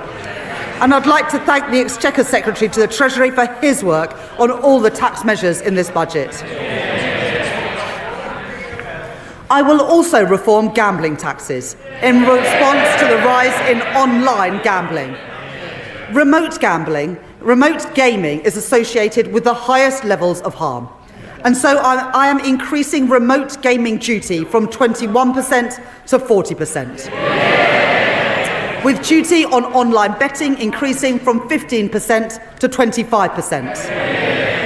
I am making no change to the taxes on in-person gambling or on horse racing. And I am abolishing bingo duty entirely from April next year.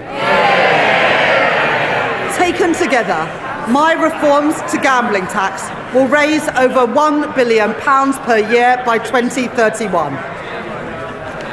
As a result of the tax reforms I have made today, I can confirm that I will not be increasing national insurance, the basic, higher or additional rates of income tax or VAT. And I have kept everyone's contribution as low as possible through reforms to make our tax system stronger, closing loopholes, ensuring that the wealthiest pay their share, and building a tax system that is fairer for the future as our economy changes.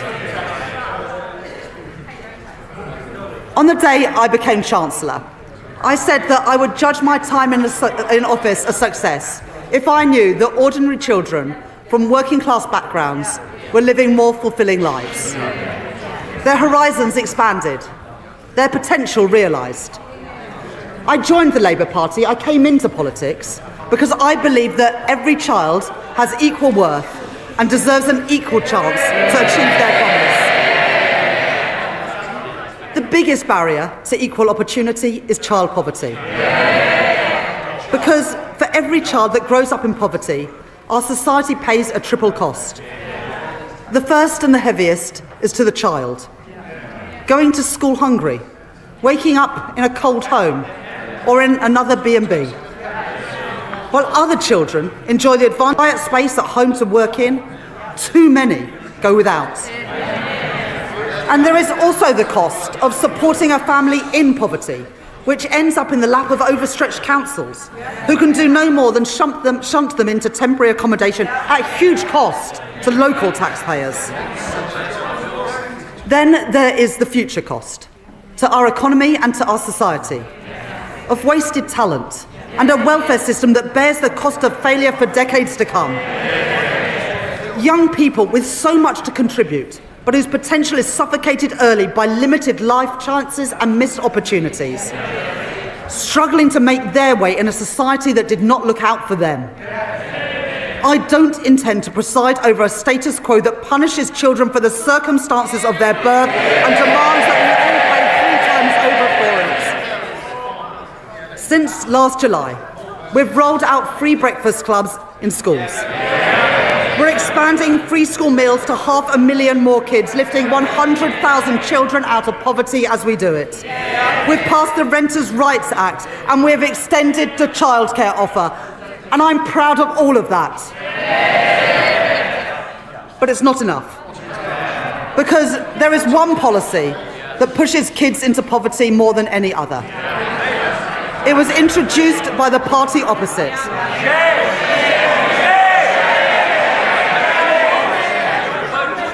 They said it would save money and that it would bring about behavioural change, disincentivising poorer families from having more children. Well, even on its own terms, it failed.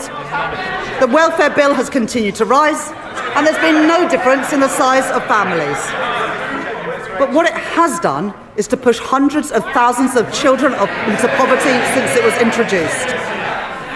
They said they were punishing parents' choices, but it's the kids who have paid the price.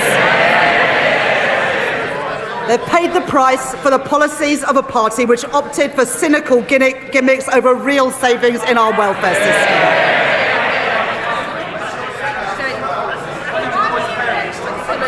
I understand that many families are finding times hard and that many kids have had to make difficult choices when it comes to having kids. And there are many reasons why people choose to have children and then find themselves in difficult times. The death of a partner, separation, ill health, a lost job. I don't believe that children should have to bear the brunt of that.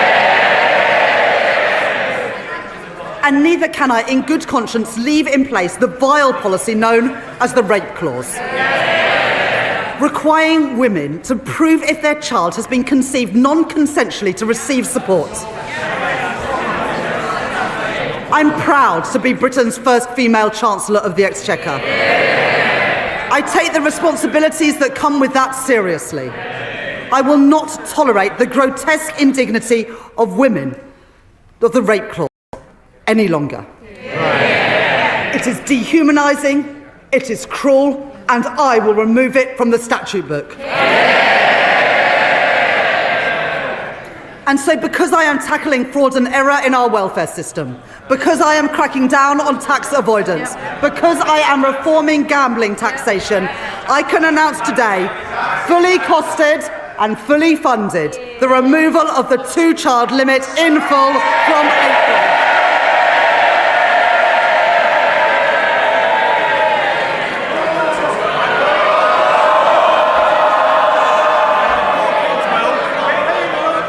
On this side of the house. It's amazing what people get so angry about, and we've seen their true colours today. The thing they get angry about is lifting children out of poverty. Order! Our constituents will want to hear the Chancellor. I think our constituents have heard all they need to from the party opposites today. We on this side of the House do not believe that the solution to a broken welfare system is to punish the most vulnerable. We are lifting 450,000 children out of poverty with the end of the 2-child limit. And, Madam Deputy Speaker, combined with other actions we are taking, this Labour government is achieving the biggest reduction in child poverty over a parliament since records began. That is the difference that this Labour government is making. Madam Deputy Speaker, I know how worried families are about the cost of everything. Worried that their money won't stretch to the end of the month. Worried that price... I think if you've got a house that's worth £5 million a year, you can probably afford it. But you get more exercise about reducing child poverty than you do about the richest paying more. Under this government, wages have risen, by more since we were elected than in 10 years under the last government. With lower interest rates already saving families £1,200 a year off a typical new mortgage, compared to that to when Liz Truss was Prime Minister. But I know that people still face pressure on their budgets day to day and week to week. And where there is more to do, where we can provide relief, we are doing it. Extending the bus fare cap, cracking down on rip-off price hikes, freezing prescription charges, and freezing rail fares for the first time in 30 years. I am increasing the basic and new state pension by 4.8%, an increase of £440 per year for the basic state pension, and an increase of £575 per year for the new state pension, in line with our commitment to the triple lock.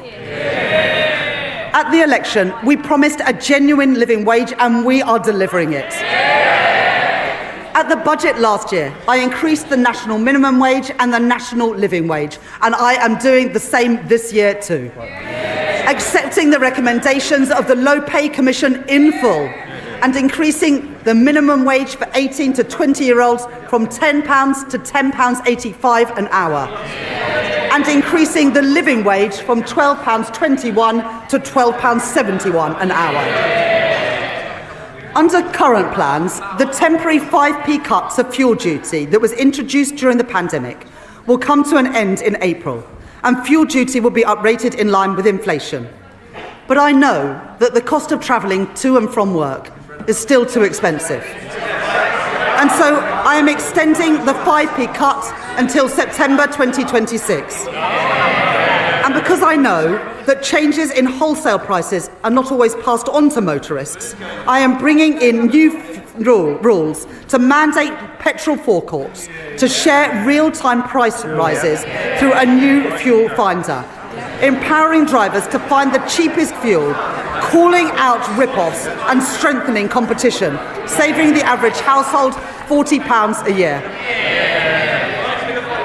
Madam Deputy Speaker, one of the greatest drivers of the rising cost of living is the cost of energy prices. The cause of high energy bills must be tackled at source, and so we are investing in energy security, in nuclear and renewable energy, and in insulation through our Warm Homes Plan. But that's not enough when people are struggling with energy bills today. The Conservatives' Eco Scheme was presented as a plan to tackle fuel poverty. It costs households £1.7 billion a year on their bills. And for 97% of families in fuel poverty, the scheme, get this, has cost them more than it's saved. It is a failed scheme, and so I am scrapping it, along with taking other legacy costs off bills. And as a result, I can tell you today that for every family, we are keeping our promise to get energy bills down and cut the cost of living. With £150 cut from the average household bill from April next year.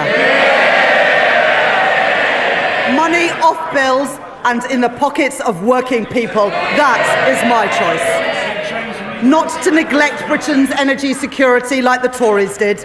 Not to leave working families to bear the brunt of high prices like the Tories did. But to get energy costs down now and in the future. That is the Labour choice. And Madam Deputy Speaker, one more thing. Because of our action on bills and on prices, as a direct result of this budget, the Office for Budget Responsibility confirmed today that inflation is coming down faster and will be a full 0.4 percentage points lower next year. That's the benefit of a Labour government cutting the cost of living. Madam Deputy Speaker, this Labour government is changing our country. In the face of challenges on our productivity, I will grow our economy through stability, investment and reform. I've met my fiscal rules and built our economic resilience for the future. I have asked everyone to contribute, yes, for the security of our country and the brightness of its future. But I have kept that contribution as low as possible by reforming our tax system, making it fairer and stronger for the future. I have protected our NHS, maintaining public investment and driving efficiency in government spending. I've taken action on our broken welfare system, rooting out waste and lifting children out of poverty. And I have cut the cost of living, with money off bills and prices frozen, all while keeping every single one of our manifesto commitments. Those are my choices. Order. Mr. Rankin, Miss Morton, your voice carries right across the chamber. Right across the chamber. Try and take a breath every so often. Chancellor. Those are my choices. Not austerity, not reckless borrowing, but cutting the debt, cutting waiting lists, and cutting the cost of living. Those are Labour choices, promised and delivered by this budget, promised and delivered by this Labour government. And Madam Deputy Speaker, I commend this statement to the House.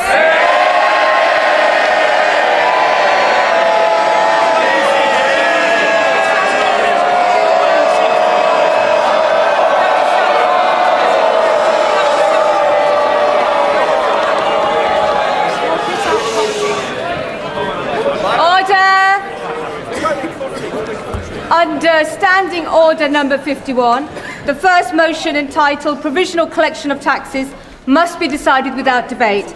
Will the Chancellor of the Exchequer please move formally? Chancellor, please move formally. Formally. The question is that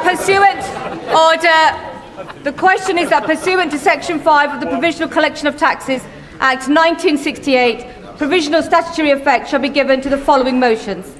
Stamp duty reserve tax, UK listing relief, motion number 60. Rates of tobacco products duty, motion number 65. As many of their opinions say aye. Aye. Of the contrary, no. The ayes have it. The ayes have it. We now come to the motion entitled Income Tax Charge. It is on this motion that the debate will take place today and on the succeeding days. The questions on this motion and on the remaining motions will be put at the end of the budget debate on Tuesday, the 2nd of December. I call the Chancellor of the Exchequer to move the motion formally. Formally. The question is that income tax is charged for the tax year 2026-27, and it is declared that this and is expedient in the public interest that this resolution should have statutory effect under the provisions of the Provisional Collections of Taxes Act 1968. I now call the Leader of the Opposition. Leader of the Opposition.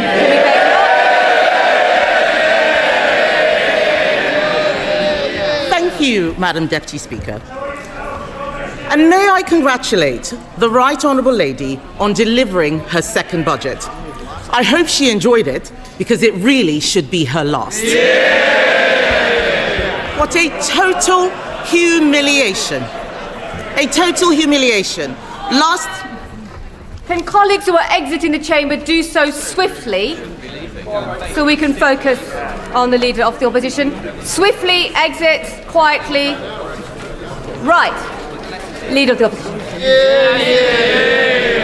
It's a total humiliation, Madam Deputy Speaker. Last year, she put up taxes by £40 billion, the biggest tax rate in British history. She promised that she wouldn't be back for more. She swore it was a one-off. She told everyone that from now on, it would be stability and she would pay for everything with growth. Today, she has broken every single one of those promises. If she had any decency, she would resign. At the last budget, she said she was proud to be the country's first ever female Chancellor. After this budget, she will go down as the country's worst ever Chancellor.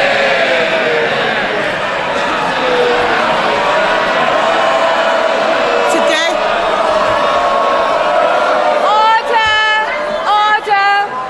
Order! And the Chief Whip in particular knows that we don't allow clapping in the chamber. Yeah, resign. Leader of the Opposition.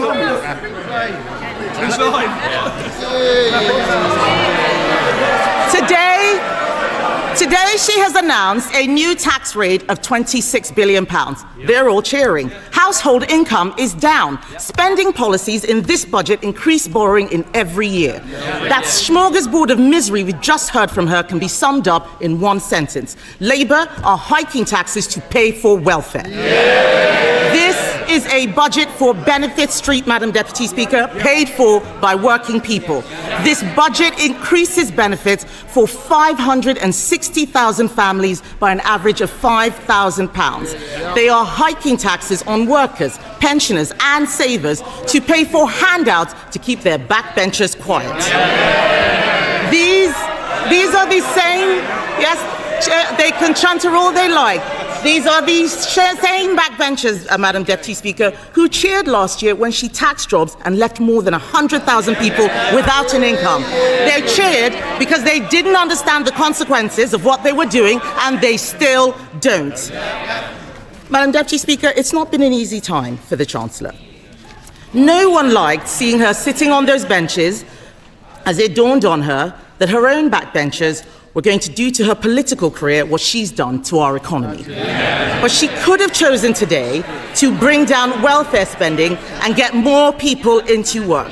Instead, she has chosen to put up tax after tax after tax, taxes on workers, taxes on savers, taxes on pensioners, taxes on investors, taxes on homes, holidays, cars, I think even milkshakes, taxes on anyone doing the right thing. She and this government have lost what little credibility they had left, and no one will ever trust her again. What's amazing, Madam Deputy Speaker, is that she has the nerve to come to this House and claim this is all someone else's fault. A laundry list of excuses. Yes.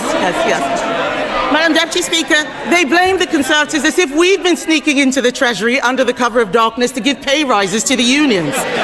She inherited an economy with inflation at 2% and record high employment. She has tanked it in just over a year. Endless excuses. She blames Brexit. She blames Donald Trump. She needs to blame herself. And I've got some news for her.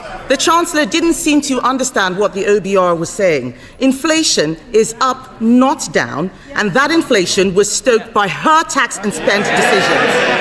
The economic fiscal outlook says that they expect inflation to stay higher for longer. Everybody else has read it. She still hasn't read the OBR analysis.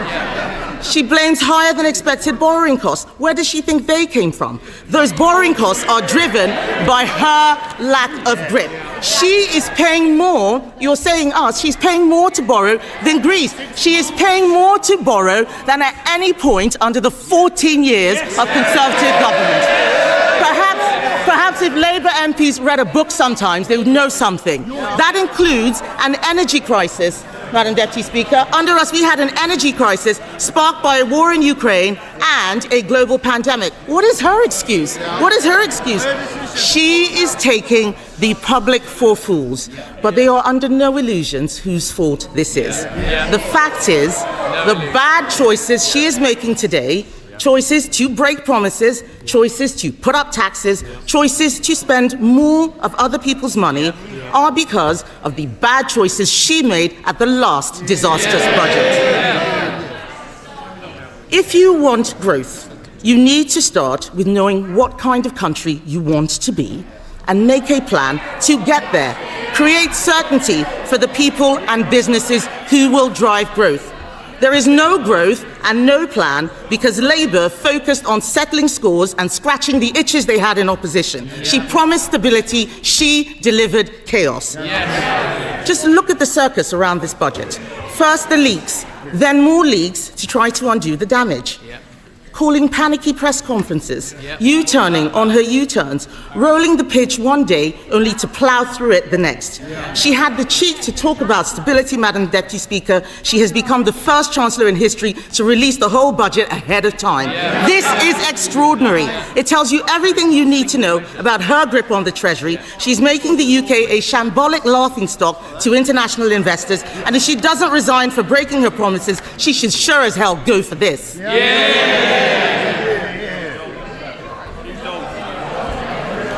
But, Madam Deputy Speaker, what have we got for all this chaos and disorder?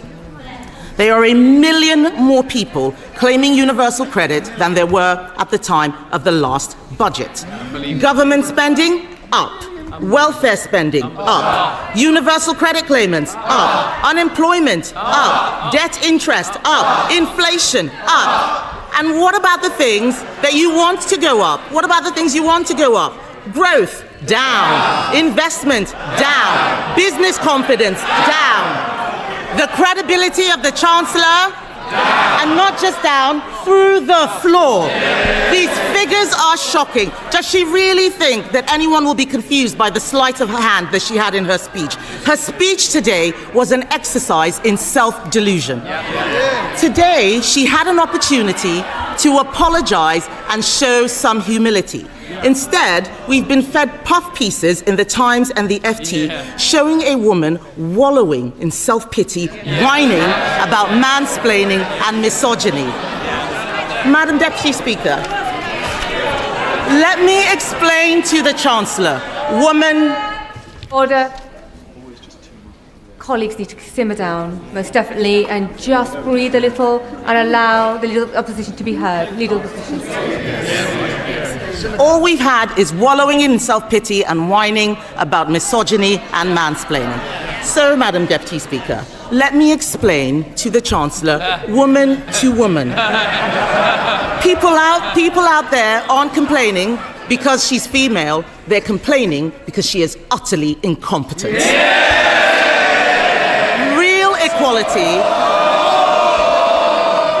Real equality means being held to the same standard as everyone else. It means being judged on results.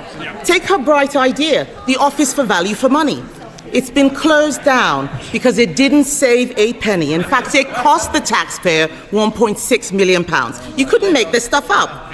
Madam Deputy Speaker, I've identified a way to save taxpayers huge amounts of money by sacking just one person, the woman sitting opposite. The ex-chief economist of the Bank of England was not mansplaining. He wasn't mansplaining when he said the uncertainty around today's budget is the single biggest reason growth has flatlined. What did the Chancellor think would happen when she went on breakfast telly to do an emergency public service announcement? I interrupt your Cheerios to bring you this frightening message about income tax. And then, unbelievably, she changed her mind 3 days later. No wonder people are in despair. She says she wants people to respect her. Order. Conservative colleagues are drowning out the Leader of the Opposition speech, so just be mindful nobody will be able to hear her at home. Leader of the Opposition.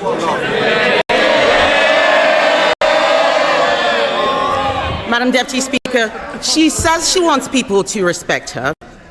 Respect is earned. She apparently told Labour MPs this week, I'll show the media, I'll show the Tories, I will not let them beat me. Show us what? Making stuff up at the dispatch box, incompetence, chaos, and the highest tax burden in history. She said to them, Madam Deputy Speaker, I'll be there on Wednesday, I'll be there next year, and I'll be back the year after that. God help us. She is spineless, shameless, and completely aimless. Talk to any business. Talk to someone looking for a job. Unemployment is up every single month since Labour have been in office. They don't want to hear it, but it's true. They're shouting and complaining they cannot create jobs. It is the worst year for graduate recruitment on record. Are they proud of this? Companies like Merck and Ineos slashing investment plan. Order. If you're on the front bench, I can obviously see you, Mr. Kyle. And there's no need for you to be chuntering this loud. They can see and hear you as well. Leader of the Opposition. Thank you, Madam Deputy Speaker. They don't want to hear the truth, but I'm speaking for all of those people out there who are sick of this government. Companies like Merck and Ineos are slashing investment plans. The construction sector has shrunk. How is that house building target going, by the way? I'll tell you, Madam Deputy Speaker, they are miles behind and won't even come close to what we achieved. Business confidence is at record lows. No wonder today future growth has been revised down in every year of the scorecard. The papers are reporting that 1 in 8 business leaders is planning to leave Britain. Even one of Labour's biggest ever donors, Lakshmi Mittal, has fled the country. Fled with a passport. What we have in front of us is a budget littered with broken promises. She stood on a manifesto which promised better returns for UK savers. Today, she's putting up taxes on savings, on salary sacrifice even. She promised to give pensioners the security and retirement they deserve. Today, she slapped higher taxes on people saving for their pensions. She promised to make Britain the best place in the world to invest and do business. Today, she has raised the dividend tax rates. She and the Prime Minister had already broken their promise to freeze council tax, but today she's decided to go even further, introducing a new property tax clobbering family homes that will only raise small amounts. This is Labour's Britain. This is Labour's Britain. People who work hard, Madam Deputy Speaker, people who work hard and save hard to buy their homes get taxed more, while those who don't work, who in some cases refuse to work, get their accommodation paid for by taxpayers. And then to top it all off, because taxing your home, your car, your savings and your pension wasn't enough, she has, by her own admission, broken her manifesto promise on income tax. Because in the last budget, she said, and I quote, "I am keeping every single promise on tax that I made in our manifesto, so there will be no extension of the freeze in income tax thresholds." She said in that budget that extending the threshold freeze would hurt working people and take money out of their payslips. But today, she has done exactly that. Why should anyone believe anything she's promised in this budget? And so where is the money going? Small changes to rail fares and prescriptions, these are distractions while she steals your wallet. The real story here, Madam Deputy Speaker, the real story is that Labour have lost control of welfare spending. Not only will working people have their tax thresholds frozen while benefits go up in line with inflation, not only have Labour abandoned reforms that would have saved the taxpayer £5 billion after pressure from these backbenchers, today they have added another £3 billion to the bill by scrapping the two-child benefit cap. We introduced that cap, Madam Deputy Speaker, because it means people on benefits have to make the same decisions about having children as everyone else. Even Labour voters know that it strikes the right balance between supporting people who are struggling and protecting taxpayers who are struggling themselves. Just this summer, the Chancellor admitted that lifting the two-child benefit cap was not affordable. But that was before the Prime Minister accidentally fired the starting gun on the race to replace him. So now he and the Chancellor are buying the votes of their own MPs with taxpayers' money. If she wants to reduce child poverty, she should stop taxing their parents and stop destroying their jobs. She congratulated herself on a new tax on landlords. Let me tell her this. Hiking tax on landlords will only push up rents. It will push landlords out of the market. The people who will suffer are the tenants. And then she talks about taxes on electric vehicles. These changes will hit rural drivers the hardest, but we know that Labour don't care about rural people. All this budget delivers is higher taxes and out-of-control spending. Nobody voted for this. The Chancellor must take responsibility. She chose to impose the jobs tax, driving unemployment higher month after month. She chose to abandon welfare reform, meaning the benefits bill is spiralling. She chose to spend more and more money she didn't have, leaving taxpayers to foot the bill. She is out of money, out of ideas, out of her depth, and she has run out of road. The country simply cannot afford a Chancellor who can't keep her own promises. Her position is untenable, and she knows it. She's talking to the Chancellor. Is he mansplaining to you, by the way? Is he mansplaining? Do you want some help? Would you like some help? What the Prime Minister should do is grow a backbone and sack her. But he won't. because he knows if she goes down, he goes down with her. So we're stuck with them both, Laurel and Foolhardy. Does she have any sympathy for the people facing Christmas without a salary because of her jobs tax? For the retailers who are suffering sleepless nights because of their plummeting Christmas sales? People out there are crying. Last year, we had the horrors of the Halloween budget. This year is the nightmare before Christmas. And as for her, she's the unwelcome Christmas guest, 10 minutes through the door, and she's eaten all the Quality Street, Madam Deputy Speaker.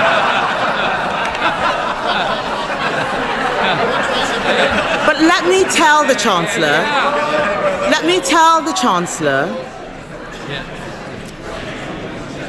Chancellor something she has forgotten. Behind every line in today's Red Book is a family, a home, a lifetime of work and sacrifice. People are frightened, and they have every reason to be. The Chancellor has spent the last year terrifying them. Every decision that she and the Prime Minister make puts more pressure on the people who keep this country going.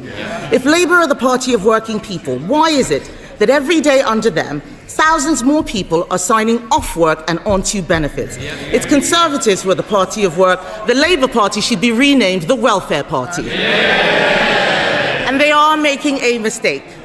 The British public don't want higher welfare spending. They want people in work providing for themselves. They want to live in a country where hard work pays, where what you put in reflects what you get out. And we agree with them. There is an alternative. We Conservatives have set it out. This budget could have saved £47 billion, including £23 billion from welfare.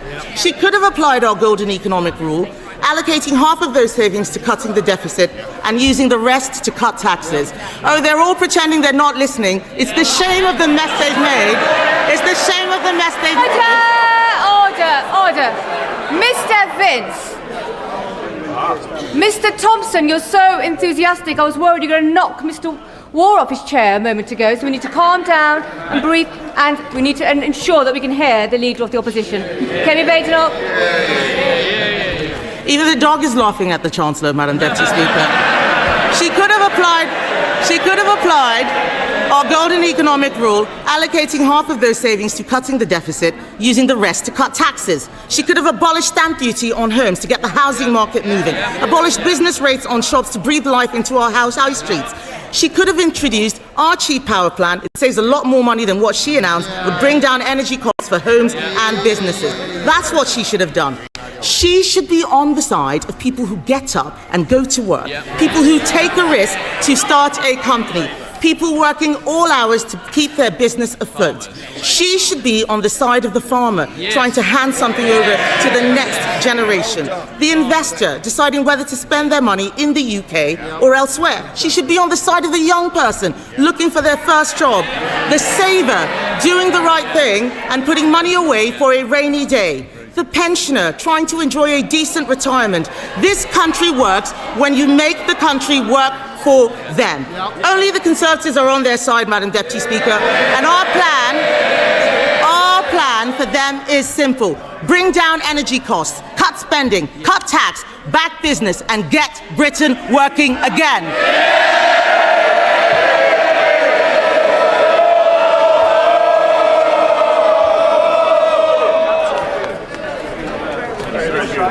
Colleagues are exiting. Can they do so quietly and quickly before we come to our first backbench contribution?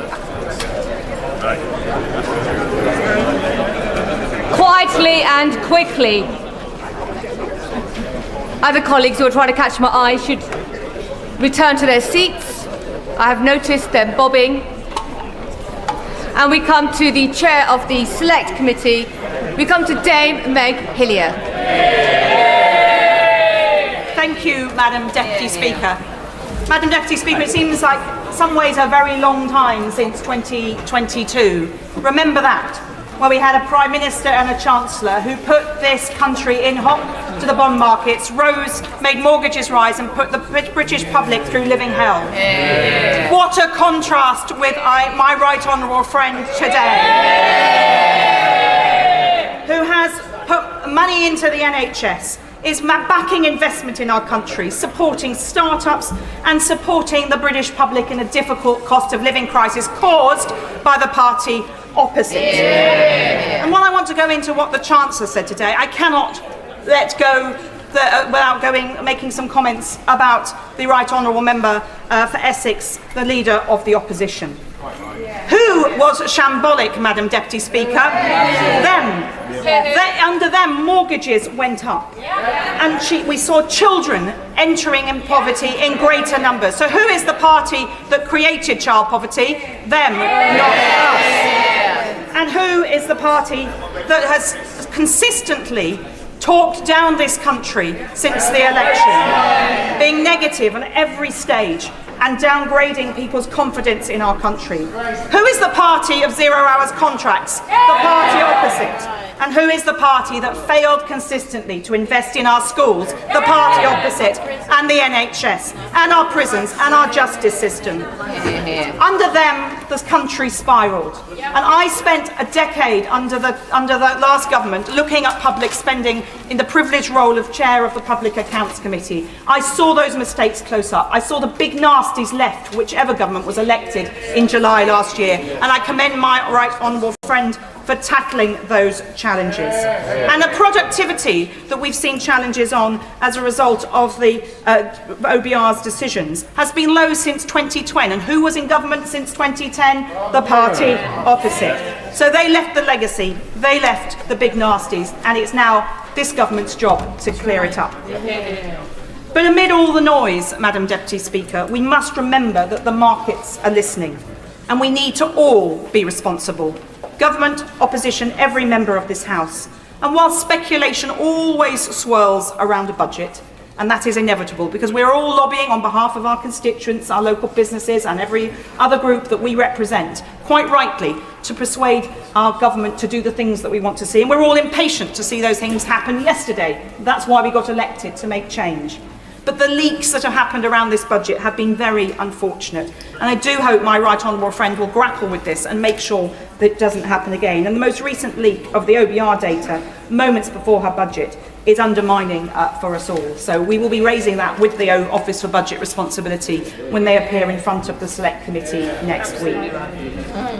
But the Treasury Select Committee looked at a number of the issues that were being speculated around the budget: child poverty, gambling tax, cash ISAs, and others. And I'm grateful that my right honourable friend has tackled some of these. I wanted to touch first on cash ISAs. We, in a report, recommended that the Chancellor didn't reduce the limit on cash ISAs from £20,000, and she's reduced it not from the 10 that was being mooted, but to 12. The concern is that for short-term savers, there can be a real issue there. And with targeted support coming next year and work on the advice guidance boundary, there is an opportunity to bring the British public into a more investing environment and to make them invest or encourage them to invest more.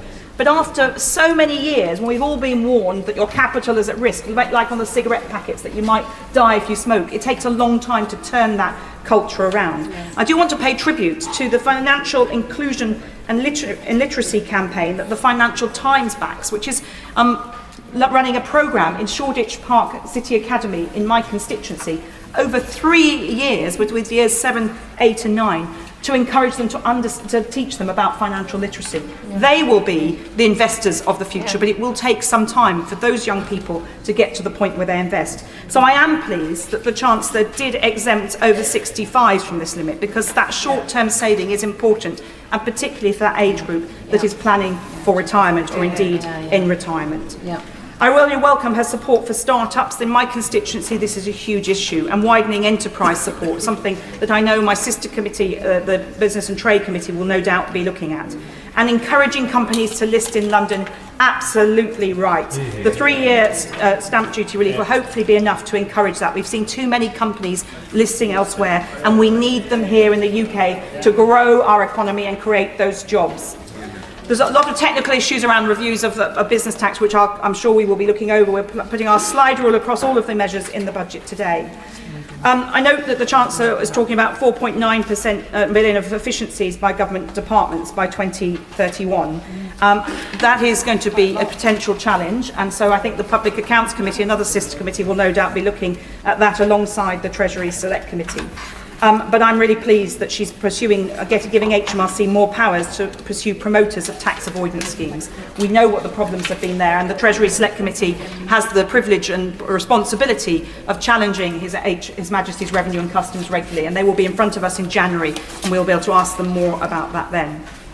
But for me, one of the central planks for me as a constituency MP of why we needed a Labour government, because of what the other party did to children living in poverty. There are 4.5 million children in poverty in this country. That's gone up by almost 1 million since 2012. 2 million of them are in deep poverty, and that's 1 in 3 children living below the poverty line in 2025 in the United Kingdom.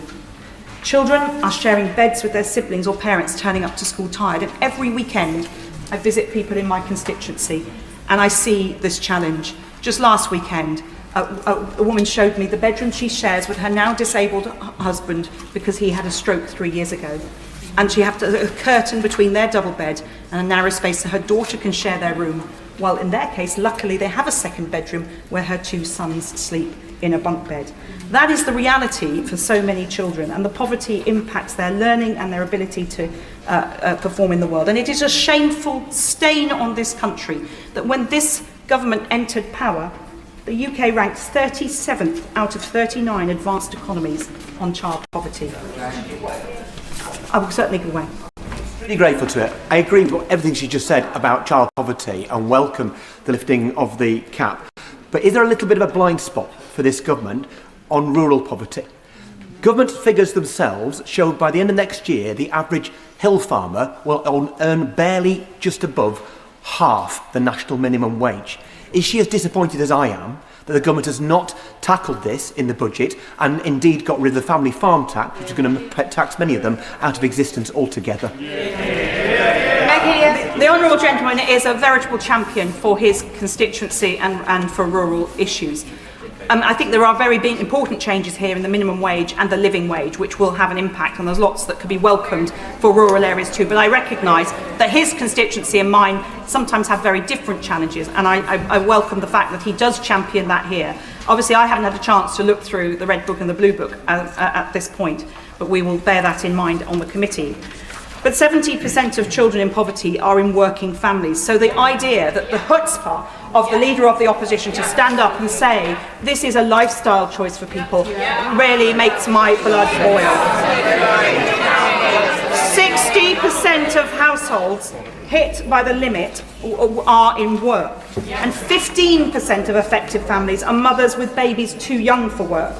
And my right honourable friend said it better than any of us could, the Victorian rape clause, the humiliation that women face, that affects notionally 3,600 women, but we heard evidence in the Treasury Select Committee of women who will not put themselves or their children through that humiliation. And any policy that required a workaround like that is outdated and long needed to be gone, and I commend my right honourable friend. And there's been further investment in young people. Certainly. I thank her for a forensic analysis of our budget, but will she take an intervention from the Leader of the Opposition so she can apologise for this awful policy and its impact? Well, it is interesting that they're doubling down, the opposition is doubling down on this policy, which is humiliating people. And let's be clear, the birth rate in this country has fallen year on year for the last 3 years. It is well below where it needs to be. I think only in Luton is it actually at 2.1%, which is about where it needs to be. Well, actually, it's a bit lower than where it needs to be. This is a real crisis for this country in the long term. So it's absolutely right that my right honourable friend is investing in the future of Britain. These young people may be poor. In my constituency, they're poor, but they are not, no poverty of ambition there. Children I met when I was elected 20 years ago are now doctors, are barristers, are enterprising business people. In spite of the challenges they face, just think about the ones who didn't get there because they didn't overcome the challenges of deep-seated poverty. So we should invest in our young people, and that is what this government is doing, including with the apprenticeships and the youth guarantee and the 9 youth hubs in London, and one of which is in my constituency. And I really welcome that my right honourable friend listened to the Treasury Select Committee on the gambling taxation regime. We're a cross-party committee, but we had a unanimous report saying that there was a real issue about the lower tax on online gaming and because of the relative harm that that caused compared to going to the races or popping along to your local betting shop. So I very much welcome my right honourable friend's decision to do that, which is contributing to that the payment to take out those children out of poverty. I do on the lifetime, the ISA changes. I just wonder, I caution to my right honourable friend that I hope that the Treasury is watching very closely the impact on mortgage lending by building societies, because in the evidence we heard that was a concern. And if we want to get people into their own homes with the building that's going to be going on, we need to make sure that those mortgages are available to them. So I hope that the Treasury is in ongoing dialogue on that issue, despite this change having been made. But we now need to recognise some of the challenges as well about green taxes, and I haven't had a chance to go through the Red Book in the time since the Chancellor sat down, but I very much welcome my right honourable friend's bold and necessary decision to take on the challenge of the reduction in fuel duty as